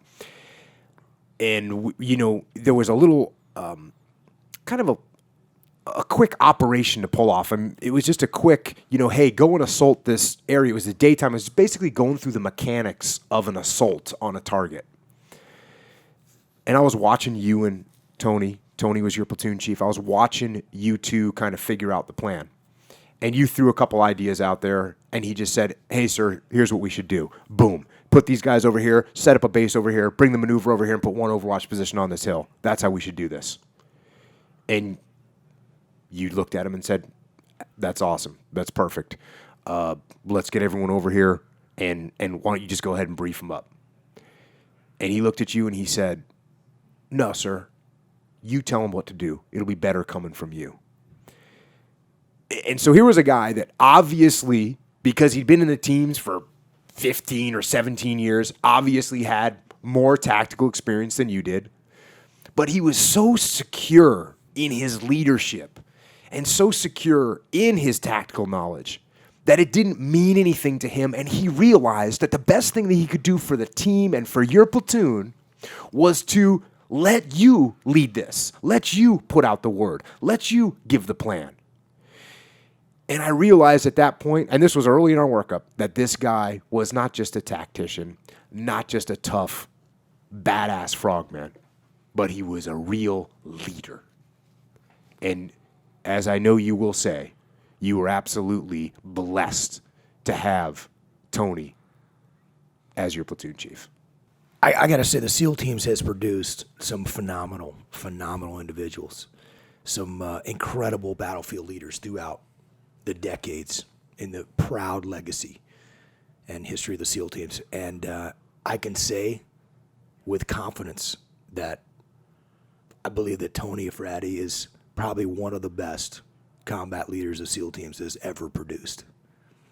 And I don't say that very lightly at all, but he was a phenomenal battlefield leader. And you've heard of the break glass in case of war guys. This is that guy. And he was just, his experience level was phenomenal. I mean, he had, I had, at this point, to put it in perspective as a platoon commander, I'm on my second platoon. So I had one deployment to Iraq. Jocko had a few deployments before because he was he had been an enlisted man for 8 years. And, but Tony this was his 8th deployment. I mean, he had massive amounts of experience in the teams. I think he'd been busted down in rank like twice, right? Yeah. Hard fighting guy, and he wanted to be that platoon chief. That's all he ever wanted to be, and he was incredibly good at it. I can remember that same land warfare training you were just talking about. We're under fire. We're in a very difficult situation. There's a lot of chaos going on in this training environment. Here we are preparing for actual combat. And of course, they're trying to make that as realistic as possible and as challenging as possible. And we're getting shot at from like one of the target buildings. And it's made out of like, 2x4s and plywood, the target building that's nearby. Tony realizes that we got to assault that target building now because we're taking fire from that building. And he does a like full on sprint, like wide open for about 50 yards and does human battering ram into the doorway, one man clearance of the building, and like kills the role player who's shooting at us. And it was like, that's who Tony is. He's a total badass. He is going to handle the situation. And that's the guy he was on the battlefield. I mean, he definitely, he was the guy. I mean, we leaned on him. The only time that I ever had an issue working for Jocko Willing was when Jocko said, "Hey, I'm going to have to put Tony with this other group of guys." That's right. And I was like, I was furious and angry about that in a way that was, and until Jocko kind of took me under his wing, and you said, "Hey, here's why I'm doing that, and here's why." I had to balance out some leadership, And we put him with the most junior guy. Yep, put him with the most junior officer, who is an incredibly capable guy and did phenomenal stuff. But it was the right call. It definitely was the right call. As much as I hated that, but that was that was difficult. But Tony was just one of those guys that he was intimately involved in the planning, default aggressive. I mean, just incredibly aggressive. We're going to go in there and we're going to hammer the enemy. We're going to go right in his backyard where he's never going to expect us. And we're gonna win. We're gonna crush them. Yeah. We're gonna kill bad guys. And one of the things that gained us momentum, you talked about earlier, Jocko, of the mortars that hit right outside the building you were sitting in and killed the soldier, wounded several others. We had IEDs going off, and I know you were sitting in there in the meeting at the brigade. I met the brigade commander once, I think, or maybe twice, but I went in there. Actually, you know what? No, it was the first time I ever met the brigade commander. So I go in to meet the guy that's in charge of all of Ramadi. And as I go in to meet him, I'm in his tactical operations center. And we had put guys, Tony was out in the field doing a sniper overwatch for an IED, for IED emplacers in an area called Firecracker, where there was IEDs all the time, and where days earlier an IED had gone off and had killed several Marines and wounded several more. So I come into the Tactical Operations Center, and I'm in there for 30 seconds, and a call comes in, and it's the Marines reporting back that one of the SEAL snipers had just killed an IED emplacer on Firecracker. And the brigade commander came out of his office to kind of see what? And then there I was. And so it was again, like with the mortars, I could not have ever set up a better introduction to the brigade commander than saying, than that happening at that moment in time. And we've been on the ground for maybe 2 or 3 days and already starting to have an impact taking out these bad guys. And that fired the brigade commander up, and he immediately wanted to employ us in different locations throughout the city. And that was like a blank check for getting after it for us was, oh, you want us to go into the worst parts of Ramadi? We will do so, and we will do so immediately. And that's exactly what we did. Tony really had a vision, too, as far as getting the platoon ready and making sure that we knew he had a feeling that we might need some sniper capability. And so we plussed up the number of snipers well beyond what the normal number is within our 16-man SEAL platoon to be ready for that. And he trained them and got them ready, and certainly leaned on Chris and his expertise there. But Tony was really the driving force of getting our platoon qualified and ready to go. And I remember one time in particular where we were looking through we had moved into a really, really nasty area of South Central Ramadi, and there were two buildings that were right next to each other. And several of us were, I was in a group that was across the street. Chris and I were together on that one. Tony was with another group of guys that were that were in a different set of buildings. And the building that we were in, it just wasn't a good position. And we were trying to figure out where we need to go, but it just was not a good position. The sun was going to come up within, pretty soon, and we needed to get in position. So we actually fell back and took a building right next to where Tony and his guys were. And we actually smashed through the concrete wall connecting them. The wall that supported, there was no doorway or anything, window, but we had to make a walkway so we could actually get in and out and communicate with each other. And I'm sitting in there listening to the radio and on my command and control position after the sun came up, and Tony was a sniper looking through a loophole in the wall, which is like a hole that was maybe 6 or 8 inches in diameter that we'd smashed out with a sledgehammer. Sometimes we use explosive charges, but it gave you a little bit of cover so that you didn't get shot in the face by another enemy sniper across the street or somebody shooting at you with a machine gun. And so he's sitting there on the sniper rifle, and I just hear this crack, and it was just a round coming in, and it missed his head by 2 inches maybe. I mean, it came right in, just whizzed past his face, slammed into the wall just behind him. And so I hear the crack, and then I hear some profanity, and then I hear some, like Rambo style yell, and then I hear just machine gun fire.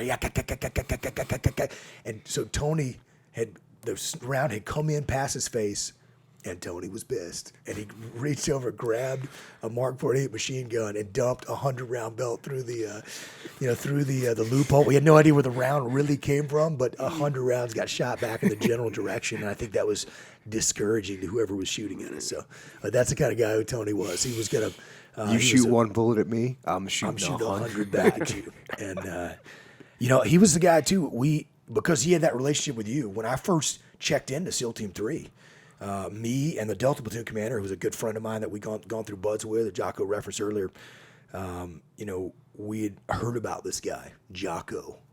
And interestingly enough, I actually heard your name before, mispronounced, of course, Jocko Willinek, from a guy that I grew up with when I was in high school. And he started training in jiu-jitsu. And I was starting to talk about being in the SEAL teams. I wanted to be a SEAL, and our family friend said, "Yeah, I rolled jiu-jitsu with this guy who's a SEAL. His name was Jocko Willinek, and he beat me in this tournament. He's a great guy, And so he was talking about you, and so I had heard that name before, and then when we were working together at Team 3, I was like, okay, I hear this guy It's actually pronounced Willing, Jocko Willing. Now, okay, this is that same guy that I heard about, years ago before I was even in the Navy, And so, we're like, who is this guy? We hadn't met him before. I knew a bunch of the guys already in the platoon. And Tony said, I remember standing there looking at the board. We have the boards, like magnet boards of all the names that are going to be in the platoon. And, I'm at the top as the OIC, and then Tony's next, and then, a bunch of guys underneath. Chris is kind of right up there. And he's like, we're like, so what can you tell us about Jocko? And he's like, Jocko's the guy we want as our task unit commander. We're good to go. That's how I was like, Roger that. We're good. So that was my first introduction to Jocko. Yeah. And then as the Delta Platoon commander, Jocko gave us his typical stare down. Hi, I'm Jocko. I don't like people when I meet them. When you meet them, it's like, I'm going to intimidate you and look at you with furrowed brow and jutting out jaw. And, I might have to fire you guys in, 2 weeks, 3 weeks. We never know. So the Delta Platoon commander is now, just certainly a good buddy of yours. And was a great buddy of mine, and was like, who is this guy? Man, he's staring at me. I don't know if he likes me. I can already tell. Yeah. And Tony was like, listen, he's good to go. Don't you worry. Tony, awesome. Just outstanding. And I think one of the things that impressed me about him was that those old Vietnam lessons, the old school, just hardcore frogman stuff, he held the line on that as far as getting ready, as far as gear inspections, as far as debriefs and the planning. He just had that intense level of patience and of focus on the operations. Like nothing else in the world mattered to him. He drove standards, no doubt. I mean, he enforced standards, and he was just expected us to be hard. You know, when guys wanted to get soft and, hey, do we really need to push ourselves hard? Like, no, we're going to be hard. And in his thick New Hampshire accent, he'd say, "You better get your can of hide. We're going out to get it on." And one of the things that became a mantra for our platoon was BTF, Big Tough Frogman. And when Tony would say that, like, hey, we knew, like, we're going to BTF. What are we going to do? We're going to BTF in. We're going to get in a big mix-it-up, which meant a big gunfight. Then we're going to BTF out. And then we added Big Chow. And then we're going to go to Big Chow, hit the Chow hub, we're done. But BTF meant we're going to go in. It's going to be hard. It's going to be tough. We better, we're going to carry. A lot of these roads were so dangerous, we didn't drive in, so we would foot patrol in for, kilometers, carrying heavy gear, tons of water with us. We had to bring all that stuff in, and it was just, it was tough. It was difficult, and we were going to BTF, and we took pride in that. Yeah, BTF pretty much became a way to overcome any obstacle of any kind. Mental, physical, environmental. All you had to do was just BTF. Oh, there's some kind of a challenge at BTF. BTF. And then what are we going to do? BTF more. I actually remember Tony saying, because, I don't sleep a lot, and he doesn't sleep a lot. So we would spend time together when everyone else was sleeping. And he'd come down to my office, and I'd say, "What are you doing up?" And he goes, "Oh, I was just laying in my bed, just BTF, BTF, BTF, BTF, BTF, BTF, BTF." So I figured I'd come down and see you. I remember him sitting in the camp. He would you could track it. We'd come back from an op, he'd be happy. He was fired up. We'd drop our gear every single time with great, tremendous discipline. I talked about him enforcing standards. Hey, we just got done with an op. Everyone's tired. Everybody's exhausted. Drop your gear is what he'd tell everybody. In 10 minutes, I want you in the mission planning space. And we'd go through that post-operation debrief, just talking about what went right, what went wrong, what we'd learned from it, what's the enemy doing now that we hadn't seen before, how can we adapt to that every single time. There was no cutting the corners. We did that every time. We could do it in kind of a short, concise form. But he'd be happy. We just got back from an op. We just went out and did some damage. And then you could track Tony's happiness factor. It was inversely proportional. His happiness factor was inversely proportional to the amount of time we spent in the camp. So the longer we stayed in the camp, he's like getting angry. I'm getting angry. And if we had an op canceled, which was pretty rare, but every once in a while we'd have a night where we didn't go out, and he would just be angry. I want to go out. I want to go get some. Why are we in the camp? And as we wrap up on Tony, and Tony was definitely a force, but just so everybody knows that this was a task unit of 40-plus guys, and there was absolutely a core group in there in Charlie and Delta Platoon of guys that were, without any question whatsoever, warriors that, like I said, held the line and towed the line and went forward over and over again. And the rest of the guys, maybe the guys that weren't quite in leadership positions, but it was a very tough deployment. Casualties, firefights, killed, wounded. And there was stress, massive amounts of stress. And there was combat fatigue. And there was fear. But all these guys overcame that fear to do their job so we could accomplish the mission that was put in front of us. I think that's something that has to be recognized, and it's some of these guys are still active duty, and we're not going to name them, we're not going to talk about them, but they were a critical part of the team, and that it's not, as we kind of back to what we were talking about with American Sniper earlier. I mean, I think Chris would be the first person to tell you that this is a team effort. It is a huge team effort, and so we couldn't have done. The snipers couldn't have done any of the stuff they were doing without the machine gunners, without the guys carrying the rockets, without the guys carrying the radio and all the heavy equipment that goes with that. And, the corpsman that's carrying his, all of his equipment. We couldn't have done any of that as SEALs without the support from the Army and Marine Corps and with the support those guys brought to us. And so it was a massive, massive team effort. And just particularly those guys in Charter Platoon, I just couldn't have been more proud of our guys going through some incredibly difficult situations and stepping up and getting the job done and making the best of a very bad situation, doing what they need to do. It was just an honor. It was an honor to serve with those guys. It'd always be. We had some horrific days. I would do anything to trade those days. I'd do anything to trade places with Marc Lee and with Ryan Job and Charter Platoon, who gave their lives. But most of those days were the best days of my life and always will be. And it was just such an honor and a privilege to be a part of that. And one day I'm going to get the Delta Platoon commander on here, and I'm going to tell you right now he's going to say the same thing about his crew and the work that they did and the incredibly harsh environment that they went through and the sustained combat operations that they conducted as well. So, thanks to all those guys. And thank you, Jocko Leif, for being our leader, for training us, for teaching us,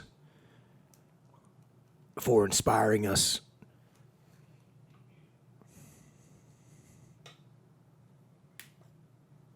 For instilling in us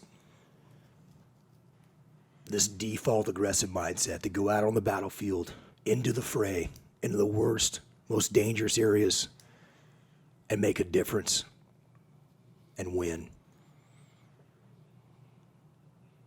And none of that would have been possible without your leadership. And I'm proud to have served with you. And I could tell you that was, you read your speech earlier. That speech was incredibly powerful. It's something that resonated across the SEAL teams with me, my generation of SEALs, and every SEAL that I knew or worked with about what that meant. And it really captured so much of what we think in a way that maybe other folks couldn't articulate it, but it certainly captured the message of what SEALs should be doing, the nature of war, how we need to train, how we need to prepare ourselves, and how we always need to remain there. And when you gave that speech, and I was honored to give a speech as well at that retirement ceremony. But as you packed your bags and retired and left the SEAL teams, I remember thinking, it's a sad day in the Jocko Leif SEAL teams.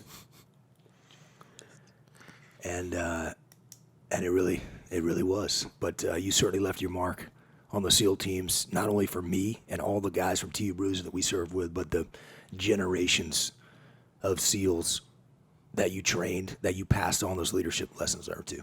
So we thank you. I'm not dead yet, but thanks. Thanks, brother. Appreciate it. It's awesome. And yeah, let's quit talking about each other and let's get some questions from the internet. How does that sound? I'm with that. Echo. By the way, Echo Charles is here today. Echo Charles. Yeah. Hey, guys. How you doing? Glad Welcome. to be here with What's you all. up, Echo? Welcome back. Yep. Right on. Well, I might as well read you guys some questions, right? Yeah, do You guys it. feel the same way? Yep. Fire away. All right, cool. First question. I'm just going to direct these at both of you guys. Yeah. Jocko and Leif, assuming someone would be a good SEAL officer, would you suggest they go enlisted first, get experience, then become an officer? Would you suggest that?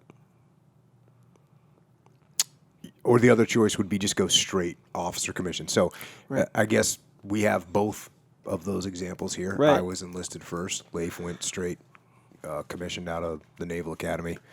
And I think we're probably going to say pretty much the same thing here in terms of, to me, it doesn't really matter. It doesn't really matter where you get your commission from. It doesn't really matter if you get a commission. It doesn't really matter. There's guys in the SEAL teams, there's enlisted senior leaders that are awesome examples. They're awesome leaders. They change people's lives. They have a huge impact on the battlefield. There's obviously officers that do the same thing. I think, I had an incredibly lucky career, and I had a great career, and I wouldn't change any part of it at all. I was lucky enough to be an enlisted guy and do multiple deployments as an enlisted guy, and then be an officer and do multiple deployments as an officer. And it was great. And I wouldn't change any part of it. And I know plenty of guys that were officers their whole career, and they wouldn't change any of that. And I know plenty of guys that were enlisted guys their whole career, and they wouldn't change any of that. So I think the important thing is think about what piece of the puzzle you want to fit into and what you really want your expertise and your job to be. I don't know. What do you think, Leif? You wish you would have done some time as an E-dog, as a sled dog? For sure. I mean, look, there's a part of me that certainly always wishes that. But look, I think it's just a different job. You're going to always, as an officer straight out of a commissioning source, I had to lean on those. I had to lean on those chiefs. I had to lean on those leading petty officers, those folks who had experience, who could help me and guide me. And, no matter who you are, you're not going to have it all figured out. And it's something that, Jocko, you talk about often, we talk about often, and when we work with companies. So having run our leadership course, what we call the junior officer training course, and every single SEAL officer that graduates from every commissioning source that graduates from the SEAL training pipeline goes through this course. It was about a 5-week course, 4 week of classroom, 1 week of field training exercise, where we're kind of out in the field and putting these guys through some challenges. And I led that for 2 years. I instructed that course, and I think we put 130 something officers through that. And the best officer, we had some great officers that went through that, and probably the best officer I put through was a prior enlisted SEAL. We had some officers that struggled, and probably the guy who struggled the most was another prior enlisted SEAL. Both these guys have been prior enlisted and commissioned officers. So it just goes to show you that every source, whether it's a Naval Academy, whether it's prior enlisted and going to Seaman Admiral program, whether it's coming in through OCS, Officer Candidate School, or ROTC, at universities, you've got outstanding people that come out of those commissioning sources. You got some people that aren't that good that come out of those commissioning sources. So it's about you, and I think it's kind of immaterial. The physical part is pretty important, right? Going in. Well, of course, you got to have some level of athleticism, but it's not. Is that too obvious? Yeah, it's not. It just if you yes, show up and be ready to make it through the training, but that has next to nothing to do with your ability to lead people. Of course, you have to be physically fit. You have to be able to. I mean, there's no doubt you have to be physically fit. Yeah, that's like a ground base. Right. No doubt about it. So if you don't have that, you're not even close. So everybody that is going to be in a leadership position in the SEAL teams is physically fit, period. Gotcha. Okay. Yeah, I'm for whatever reason thinking just to be a SEAL. Okay, cool. All right, next question. Jocko and Leif, are your book's principles universal or only for U.S. audience? We work with audiences anywhere. They apply to anywhere. Across the world, human beings in any kind of leadership capacity, in any capacity, and business or life. And Jocko and I have actually done a lot of work internationally as well. So I've spoken to groups in Europe. I've worked with leadership training groups from China and spoken in Canada. I mean, across the world, where leaders are dealing with the same kind of problems, same kind of issues. This is not universal. It only applies to America. It applies anywhere.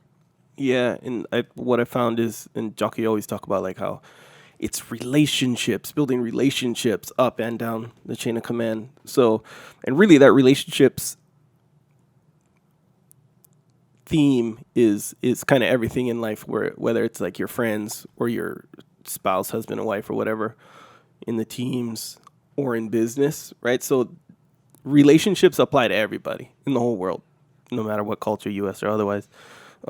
So each different type of person, right, where the people who read your guys' book isn't always going to be a military guy No doubt. or a business guy. But I just had a friend who sent me a picture. He was in Frankfurt, Germany, walking through out of his hotel, and there's a guy sitting in the lobby at like the coffee bar reading Extreme Ownership in Germany. So this is it's everywhere, and I think leaders who seek to be better, this book is for them. The principles in this book are for them, and a lot of the companies we work with, they, even if they're based in the U.S., they have ties to other countries, manufacturing plants in Mexico or China or across the world, and do business across the Atlantic Ocean, across the Pacific Ocean. It's a very international, interconnected world out there, and there's most of the companies we're working with these days have offices in South America or Asia or Europe, and they're kind of worldwide. This is going to sound kind of crazy, but this could easily be a relationship counseling guide as well. Well, obviously, if you take extreme ownership of your relationship and you realize where it could be you that could be the problem in your relationship, yes. Yeah. Now, that being said, Echo Charles, this will not turn into a relationship podcast. Not a marriage We're here to talk about war. You're not going to be Dr. Laura? Yes. It's not happening here. Not happening. Good try. Good try, Echo. Okay. Thanks. Next question. Tell us a story about buds. So buds is the basic SEAL training that you see on TV and that you see people carrying logs on their heads and boats around and doing push-ups and pull-ups and getting wet and sandy. And the reason that I don't talk about buds a lot is because it's a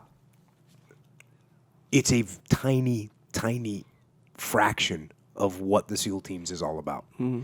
And in fact, when you get in the SEAL teams, you realize that buds is nothing more than a screening process to weed out people that don't really want to be there. Mm. But if you compare it to what you have to do once you get in the teams, it's actually nothing. Because there's no way that you can compare, hey, you got to go get in cold ocean water and then roll around in the sand.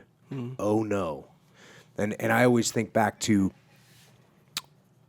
the first time when I was at Camp Corregidor, and I'm rolling out on the first major operation we were doing in the Malab district of Ramadi, and there's tires burning the street, there's smoke, you can hear the gunfire. Getting wet and sandy and being cold is a joke compared to that. Mm. So that's why the whole buds thing is something that it's not that big of a deal. Yeah. And I think some guys try and turn it into a big deal, especially if that was kind of the highlight of their career, was going through SEAL training. Yeah. But if you were in the teams and you deployed overseas, then that shouldn't be the highlight of your career. It shouldn't be the highlight of your knowledge. It shouldn't be the highlight of the man test that people like to consider buds. It's not a man test. It means you didn't quit being cold. Good job. And to that point, I think it's, for those folks that didn't really get tested in combat or didn't get a chance to go out on the battlefield and experience the just incredible physical nature of combat and how difficult it is, then, buds is like everything. And so they talk about buds all the time. And so it's kind of this legendary thing. And it's a great training program. It's been around for a long time. It screens out the people that don't have the characteristics, as Jocko said, that we think are going to be successful. And it works. And we should keep those standards high. And we should push that. I thought buds was a pretty good time. We had some great times in buds. I love the guys I went through buds with. most of them, but it's got nothing on combat. And it's interesting that some of the big political discussions today. One of them is the integration of women into the SEAL teams, into special operations, into infantry units, and everyone's always focused on, well, if they can meet standards and if they're, if they can make it through training, then they should be able to go out and serve, right? And they're focused on training, and the people that are talking about training at the highest levels because they don't know what it's like to be in real combat, and real combat is infinitely harder than the toughest. I mean, why are we talking about integrating the NFL? Well, you got huge, big, strong guys that are smashing each other, and yet that's, maybe you get a concussion, maybe you tear your ACL, maybe you break your elbow, or snap your wrist. You're not going to get killed. Very rarely does someone get killed in the football game, right? Where in combat is infinitely harder than that, infinitely more difficult than that, and so. And unlike a football game that's over in, just a couple of hours, you're talking about something that can last weeks, months, even years. Yeah. And it's just the physical nature of combat cannot be overstated. It is incredibly difficult. And when people are shocked to hear that, you're like, hey, tell me some stories about Buds. Like, Buds is carry some logs, man. Don't quit. Okay. I mean, it's make it through, Yeah. It's combat where you're and you'll see it too. Guys who excelled in Buds because they're great athletes, sometimes will go to the battlefield and they're like, I remember the first time that I saw an IED going off about a block away from me. And we were sitting on the rooftop in a sniper position. This is my first deployment before Jocko and I were working together. And all of a sudden, there's a 100-foot fireball that goes up in the air. I mean, the blast wave hits me and just knocks me on my ass. And just metal fragments and shards of concrete and stuff is just raining down all over the place from a block away, from us. And it was like, damn, that is not something I want to be standing on or riding in a vehicle when you hit that thing. And when you see something like that, like just the kinetic energy of rounds coming in and just, think of the biggest, strongest guy you can imagine with a sledgehammer just smashing a wall next to you and, multiply that times 700 or 800 rounds a minute for a belt-fed machine gun. And I mean, it's incredibly difficult and dangerous and overwhelming. And so you see some of the toughest guys that did well in Buds are like, ooh, not necessarily eager to go out in that. And so it's a whole new level of difficulty. And it's just, it can't be overstated. So I think that it's the difficulties of combat, again, just cannot be overstated. People need to understand what the reality of that is like. And I think this idea that America is not going to, we kind of dictate the nature of wars. And, as we've been told, the tide of war is receding, and it's just not true. As Jocko said in his retirement speech, the nature of war does not change. And we're going to always have to fight wars. We're going to always have to be in difficult conflicts. We don't get to choose that. And so we better be ready for those difficulties. In the late 90s, we would hear that from senior leadership that, look, the direct action mission, we're not going to be doing those anymore. Why would we do a direct action mission when we can send in a Tomahawk missile? And then, why would we do a reconnaissance when we can send over a drone? And why would we go clear buildings house to house when we have technology that can put bombs right into buildings? So this idea that we're going to have the ground wars are over, we need to move on to the next phase of warfare and adapt to a new way of doing things. And of course, what was it? 8 years later, September 11th happened. We spent 15 years in Afghanistan and 10 years in Iraq, that on the ground doing those very missions that everyone thought we would never do again. So yes, the nature of war does not change. And it's not about technology either. Some of the guys that don't make it through that training think, oh man, if I can just get through somehow, and I'll get all this cool gear, and I'll have night vision and lasers, and I'll be badass. And it's like, it's not about that. And while we need to invest in technology, certainly, and equip our military accordingly, it's the people that matter. It's leadership at all levels that matter. One of my favorite quotes from the hero of the Pacific War, who was in charge of the entire, he was the commander-in-chief of all forces, U.S. forces in the Pacific, a guy named Chester Nimitz, Fleet Admiral Chester Nimitz, good old boy from Central Texas. And he said, our armament must be adequate to the needs but our faith is not primarily in these machines of defense, but in ourselves. And I mean, that's just exactly true. And we've got to always push those standards, keep those standards high, prepare people for the difficulties of real, actual combat, and just how physically demanding it is and crushing it can be, and be ready so that we can execute and we can win. Next. Back to buds real quick. That's how long is buds? 6 months, right? Yeah, about 27 weeks or so. Because a lot of people think that it's like, Hell Week, right? That's the time where you don't sleep that much or whatever. I think some people think that that's buds. No. Like you just don't sleep ever, and it's all hard. They drowned you, and then they bring you back to life. Yeah. Nuts. Anyway, next question. Aside from command, what is your favorite operator specialty? Machine gunner, breacher, corpsman, etc. Thanks. Well, my personal preference was a radio man, because I was a radio man. When I was a young enlisted guy, I was standing on the quarterdeck watch, and this senior guy said to me, "What are you going to do? What are you going to do in a platoon?" And I said, "I don't know, maybe a machine gunner." Because, of course, when you're a young kid, you want to be a machine gunner. Give me the damn machine gun. And he said, "Don't be a machine gunner. You want to be a radio man, because they go on every operation." I said, "Okay, fair enough." Went upstairs and volunteered to be a radio man. So they put this 30-pound radio on your back and carry the radio. And it was very lucky for me, because that got me in the position where I was part of planning. Even as a very junior guy, I was part of the planning, so I learned a lot about planning. I was lucky because I did shipboard deployments, so then I was involved in planning and working with the Marine Corps, so I had some experience with big conventional units, and I learned a lot then.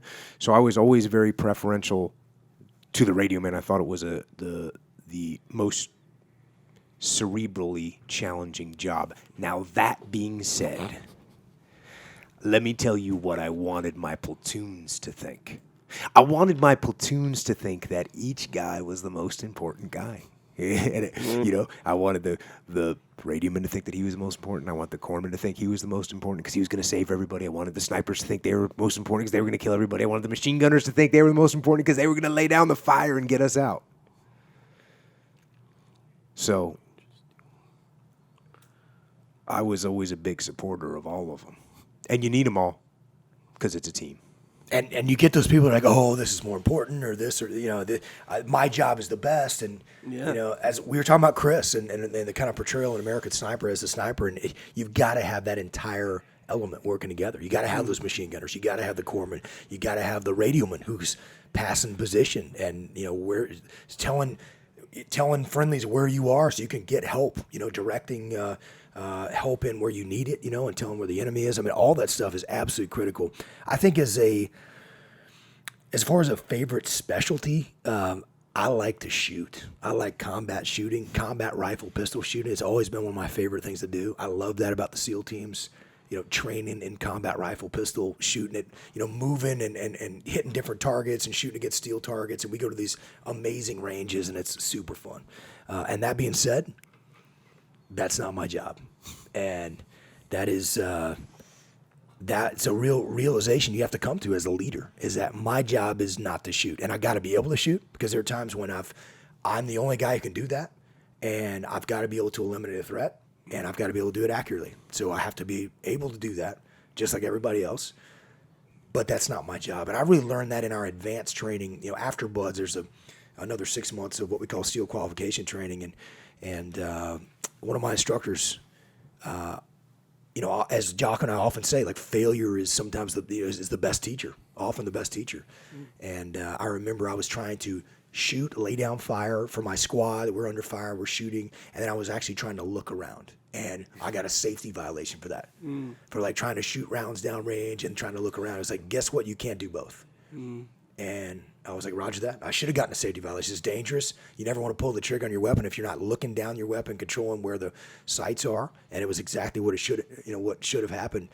But it was a realization to me, like, I can't do both. And why do I need to be shooting right now? Because there's like 8 other guys in the squad that are laying down fire, and there's nobody else that's looking around. It's my job to high port my weapon, which means it's pointed at the sky, and I got to be looking around, take a step back off the line, Jocko often talks about detach and look around. So I'm making that call as command and control. And if I'm not doing that, nobody's doing it. And so leaders have to always be you have to understand the specialties. You have to understand how that stuff works, what the capabilities and limitations of your guys are, of the departments in the team, of the assets that you have within your team. But you can't get sucked into the details. You have to stand back and high port your weapon, detach yourself, and be the command and control to make those big strategic decisions. Check. Next question. How easy or difficult do you find it to delegate command and control? It's really hard. Until you are totally overwhelmed. And guess what? In combat, you're going to be overwhelmed. I mean, you can't do it all. And so anything in life is like this. And so when as a platoon commander, I have got 2 junior officers who are my assistant platoon commanders, and they don't have the experience I have. It's their first deployment. And my job is to train those guys up. And yet, so I've got to give them responsibility and teach them how to be a platoon commander and empower them and train them and mentor them. I'm sure it was incredibly difficult. In fact, I know it was incredibly difficult for Jocko, who had a lot of experience, done a lot of direct action, capture, kill missions, in Iraq, to let me be a platoon commander, go out and plan and run that stuff. But you have to do that. And so you have to train people. We always talk about how leaders have to work themselves out of a job. That's what they should be doing. You have to do that so that you're training the people underneath you to grow and learn and take on greater responsibility so that you can constantly look up and out, and then you can grow and learn and take on greater responsibility. Yeah, we talked about that a little bit too, right? About delegation, in my case, the creative field, where if I'm going to have someone to take care of some stuff, it's hard to trust them to do it, even though it's just in your own head, because you're used to doing it this certain way. And you even see that person doing it different, even in that one way. You're like, oh, you get all, uneasy about it. But how you were talking about how you give them a certain type of mission, just like you focus on that result, and they know why they're doing it. Here's what I want you to go out there and do. Yeah. Go out there and do it. And I can't really get concerned on how you go out there and do it because, in Ramadi is a perfect example. Leif had his element that was going out, but there was multiple other elements that were going out in different parts of the city all the time. And so I couldn't get in the weeds on Leif's, and I couldn't get in the weeds on the other 4 or 5 element commanders that were going out at certain times. I mean, all at the same times often. Yeah. And so I had to absolutely let go of it and let these guys make it happen. Now, the reason I was able to do that was because we had built up trust. I had put those guys through the ringer. I had micromanaged them and just been a total, I don't know, how would you describe it? I mean, when we first started workup, I was really in the weeds with them. Like, hey, you kept tight reins. You kept tight reins out of the gate. So look, this is how you need to do it. I wasn't telling them what to do, but I kept pushing them. Okay, look what you did here. Think about this. Move in this direction a little bit. You can't do that right there. And it didn't take long where the guy's like, okay, they know what the expectations are. They learn, and now I don't have to worry about them. So now what can I worry about? Now I can start worrying about deconfliction. Now I can worry about what the strategy is.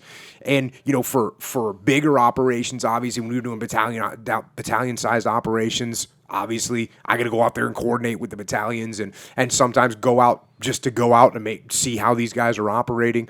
But I couldn't go out with 5 different guys, 5 different elements at the same time, or even 2 different elements at the same time. Mm-hmm. And so you have to build the trust and have the confidence in your leadership, and then give them the guidance, the parameters, the expectations, the goals. Make sure that's very clear, and then you can let them go and you can let them run, and you can do your job. And that's how we rolled. And Jocko actually, I remember this well because I knew that he wanted to be out on the battlefield with us on every single operation. That's just where he would choose to be. And yet he saw his place as, listen, I've got to manage these other elements. And I remember a couple of times where I was like, Jocko, why don't you come on this op with us? Like, go on this sniper overwatch with us. And you were like, no, I can't do that. And even though I knew he wanted to do it, he knew he had to, whether it was approval of plans for the other guys that were across the city or other elements that were out there doing those things, that he understood what his role was and realized that if he was out there with me, even though it had been fun, he'd been getting gunfights, and that was exactly where he wanted to be, that he wouldn't be able to provide that support to some of the other guys and what they were doing. And so he couldn't do that. And so I know that was incredibly difficult for you. And one of the reasons that Leif knows that is almost as soon as we got there, I said, hey, Leif, I'm going out in the field for a little while. You're going to be task unit commander. And I left him back and went out in the field. So awesome. And yeah, it was one of those things. And I'll tell you, that was actually one of the reasons why I did realize I couldn't go out as much as I would want to, because I had to maintain command and control. So like I said, if it was a big operation where there was multiple units involved, obviously I'd go out. Sometimes I would go out just to go out, because you have to, I always talk about this. You can't be so far back in the rear that you don't know what the guys are going through. So I got to just go out there just to go out, go over to Corregidor, or go on some operations or go out into the 1MC and go on, see what it's like up there. But the fact of the matter is, I had to be in the position to command and control, and I kind of learned that out of the gate when I left Leif back at camp. We had some significant operations happen, and he got he got caught in a firestorm, and I wasn't where I should have been, so I had to tighten myself up a little bit, had to be more judicious in the timing that I rolled out, because it is hard to delegate. It's hard to delegate, especially, not only do you want to do it, but there's an element of pushing your kid out of the nest for the first time, and you feel like, I want to be there. I want to make sure that this goes good, and not that I didn't trust these guys, and not that they weren't perfectly fine on their own. But no matter what, these are your bros, these are your buddies, and you want to be there to make sure to give them everything that you can. And so that's another little element of it that makes it hard. But you have no choice. Cool. Next question. How do you overcome the handcuffing boss? A boss who isn't a leader and doesn't trust his employees. And he's a credit hog. I know a little something about this. Jocko the credit hog. Jocko the credit hog. Handcuffing us. Didn't trust us. No, not true at all. That Jocko was the opposite of that. But this is, listen, the answer is pretty easy. And this is something that Jocko taught me, because I have a hard time with this. Like, somebody that, if I'm one of those hard-headed guys that, wants to just go accomplish the mission, default aggressive, let's get it done. And if someone's preventing me from doing that, or asking me a question that I think is even tangential, I'm furious and frustrated by that. And Jocko had to kind of tighten me up a few times on that and say, listen, throttle back. And, you got, really what that is, it's just about putting your ego in check. If you put your ego in check and you make that boss look good, who cares who gets the credit for it? It's about the mission and whether or not you accomplish the mission. And guess what? If you go out and accomplish the mission, the guy who's in charge is going to get the credit for it regardless, right? So that's okay, and you can't worry about that. And the more you accomplish that mission, the credibility will be shared, the truth will be seen, and you're going to get, you will reap the rewards. Your team will reap the rewards from that, regardless of whether it's the overbearing boss or not who's trying to be the credit hog. And so you just can't worry about that. You have to put your ego in check. You got to make your boss look good, and you got to accomplish the mission. The handcuffing boss, the way you overcome the handcuffing boss is by building a relationship with them. And I'll probably end up saying this on every podcast. I had the same relationship with every boss I ever had, whether they were psychopathic micromanagers or whether they were tactical genius, laissez-faire leaders. I had the same relationship with all of them, which was they trusted me, they knew I was going to get the job done, and they gave me what I needed. That's what you're trying to accomplish. And some people, as Leif just pointed out, you have to work harder to achieve that. Some people are less trusting. Some people are more paranoid.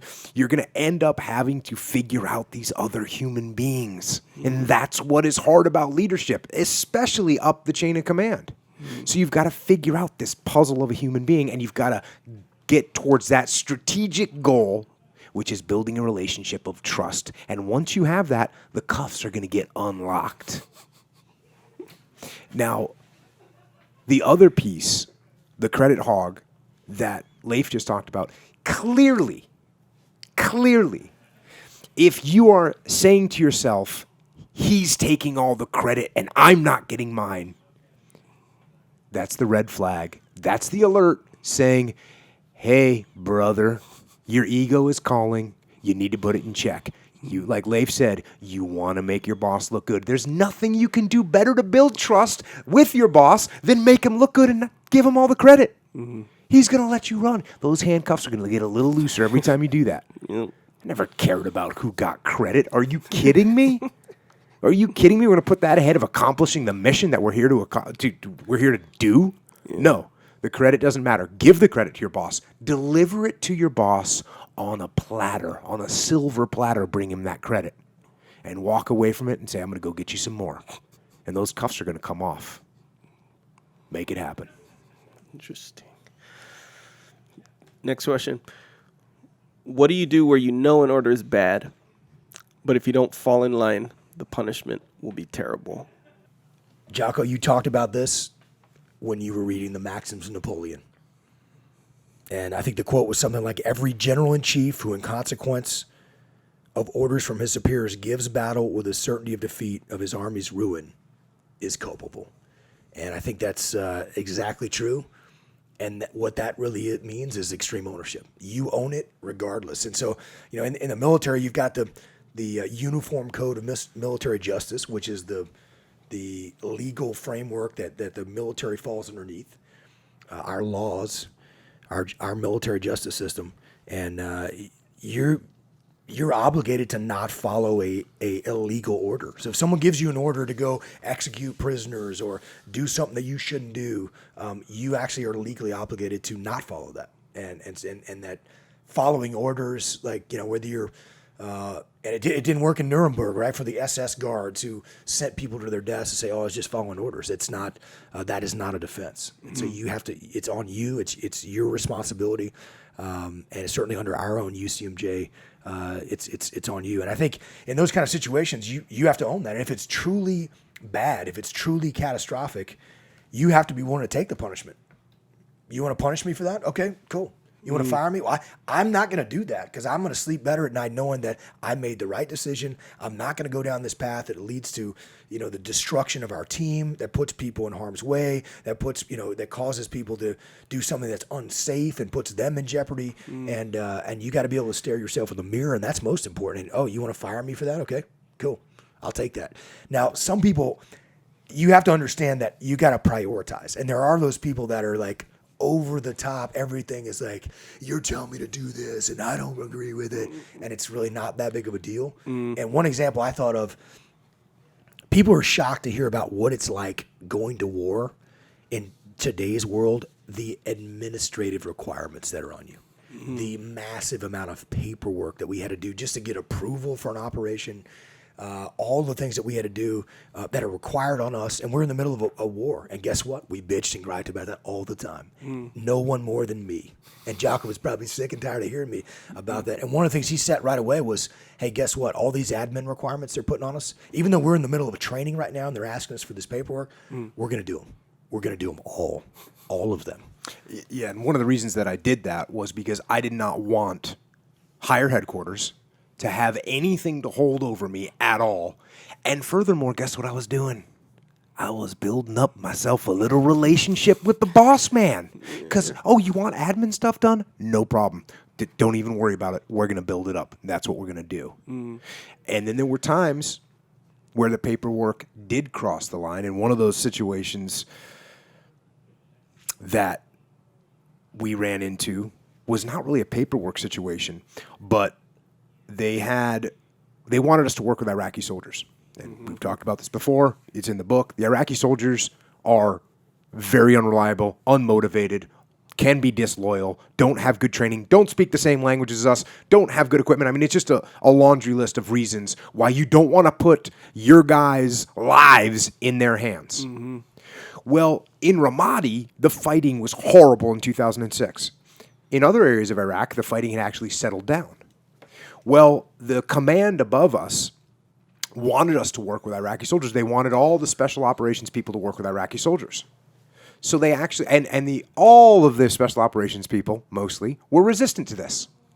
And so everyone would kind of skate by and figure out how to not do it. I'm gonna take a 25-man element of U.S. special operators, and we'll take 3 Iraqis with us, just to kind of check the box. Right, and you could see why they were doing this. You know why? Because it's safer. It's a way they're okay. We're doing what you said, and they were actually using the term Iraqi face. We're going to put an Iraqi face on this mission, which to them literally meant one face in some cases.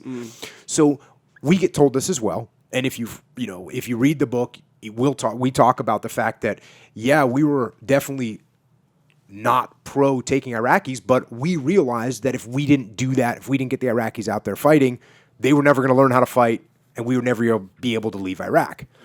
So we knew that was something we had to do. But then they went one step further, and they set up a ratio. And I know this sounds crazy. They set up a ratio, and they said, I think it was for every 1 American soldier, you have to have 5 Iraqi soldiers with you. It was some ratio like that, some number. And if you were out in some part of central Iraq outside of a small town and you were doing some kind of a simple mission, you could get away with that all day long. In Ramadi, wasn't happening. That would have meant I would have been sending 3 or 4 SEALs out with 20-something Iraqis. And that means if there's a firefight, you got 3 guys that are reliable. If 1 SEAL gets hit, who else is going to handle things? It's a nightmare. And so this order came down, and I just ran up the chain of command and said, we can't do that. And we're not going to do that. Here's what we're taking. We'll take as many Iraqis as appropriate, but this is the minimum force we're going to have every operation that we go on. And so we set that standard. And of course, and this is something I talk about a lot as well, it was a sensible argument. It made sense. There was obviously casualties on a regular basis in Ramadi. There were firefights every single day. The platoon out in Corregidor, their first 24 missions in a row, they got in a firefight. 24 missions in a row, they got in a firefight. Then they had one day where they didn't, and then the next day they did again for another however many missions. So there were firefights happening on every mission. So for us to be like, okay, we'll just bring 3 SEALs and 15 Iraqi soldiers, it's a nightmare. We're all going to get killed if we do that. But one of the reasons that we were able to do that Jocko was able to get approval for that, is because all the little stuff that other people would like, oh, we don't want to do this paperwork, or that's too much, and they complained. We had done that. We had done those little things. It's a pain for us. Do I want to do that? Of course not. I'd rather be trained doing other stuff, but we're going to do it. And so because Jocko had set that standard and we made it happen, then when we really pushed back for the stuff that really mattered, which is what I was talking about, you got to prioritize and execute, prioritize the stuff that really matters, we were able to get that approved. And guess what? They didn't want us to go out and get killed. So we explained it up the chain of like, listen, if we do that, we're gonna get a lot of guys killed by doing that.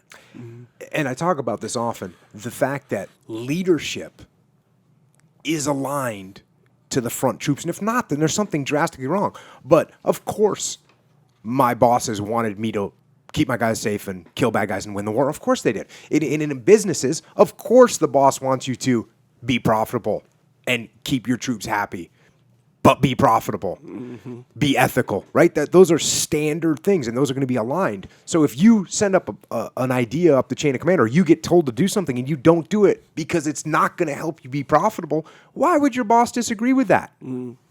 It's not going to happen. So you have to have the wherewithal to actually know when to say no.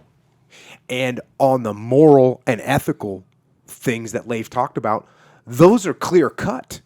Those are clear cut. If you're getting told to do something that's illegal or immoral, then it is your duty and responsibility to disobey that order. And that's the way it is.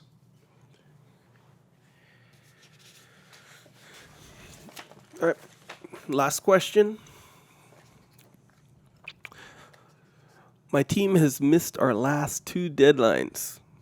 I want to take ownership, but I'm not sure how.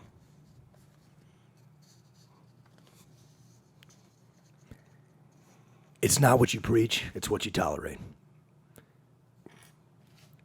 And look, you have to be effective. We talk about there's only two measures that matter, and that's effective and ineffective.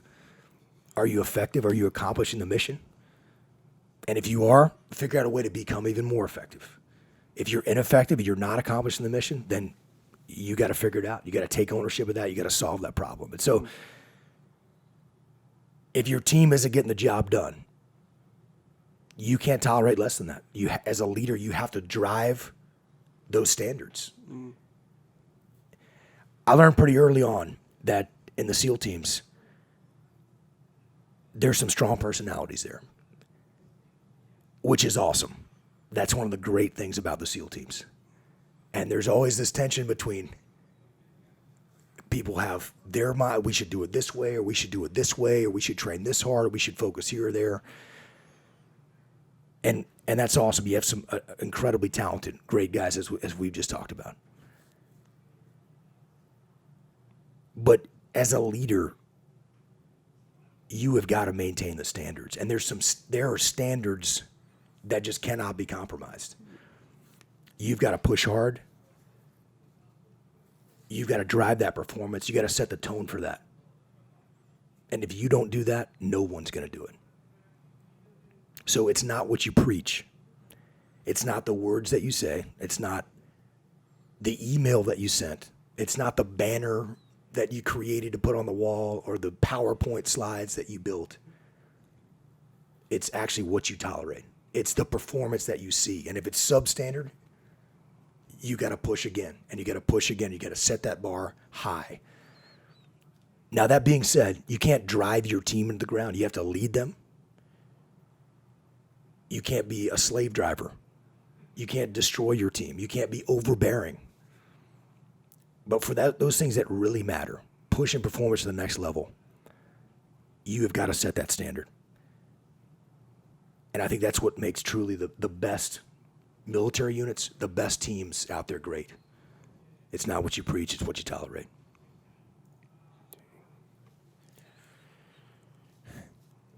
And with that,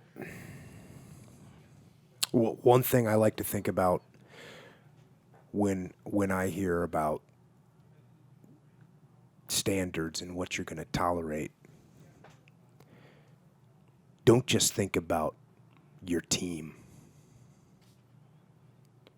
You got to think about yourself.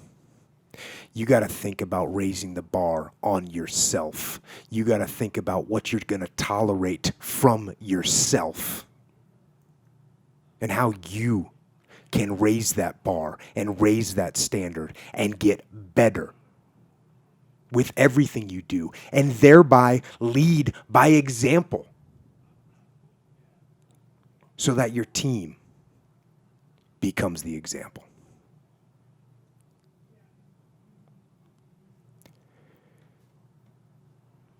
And with that,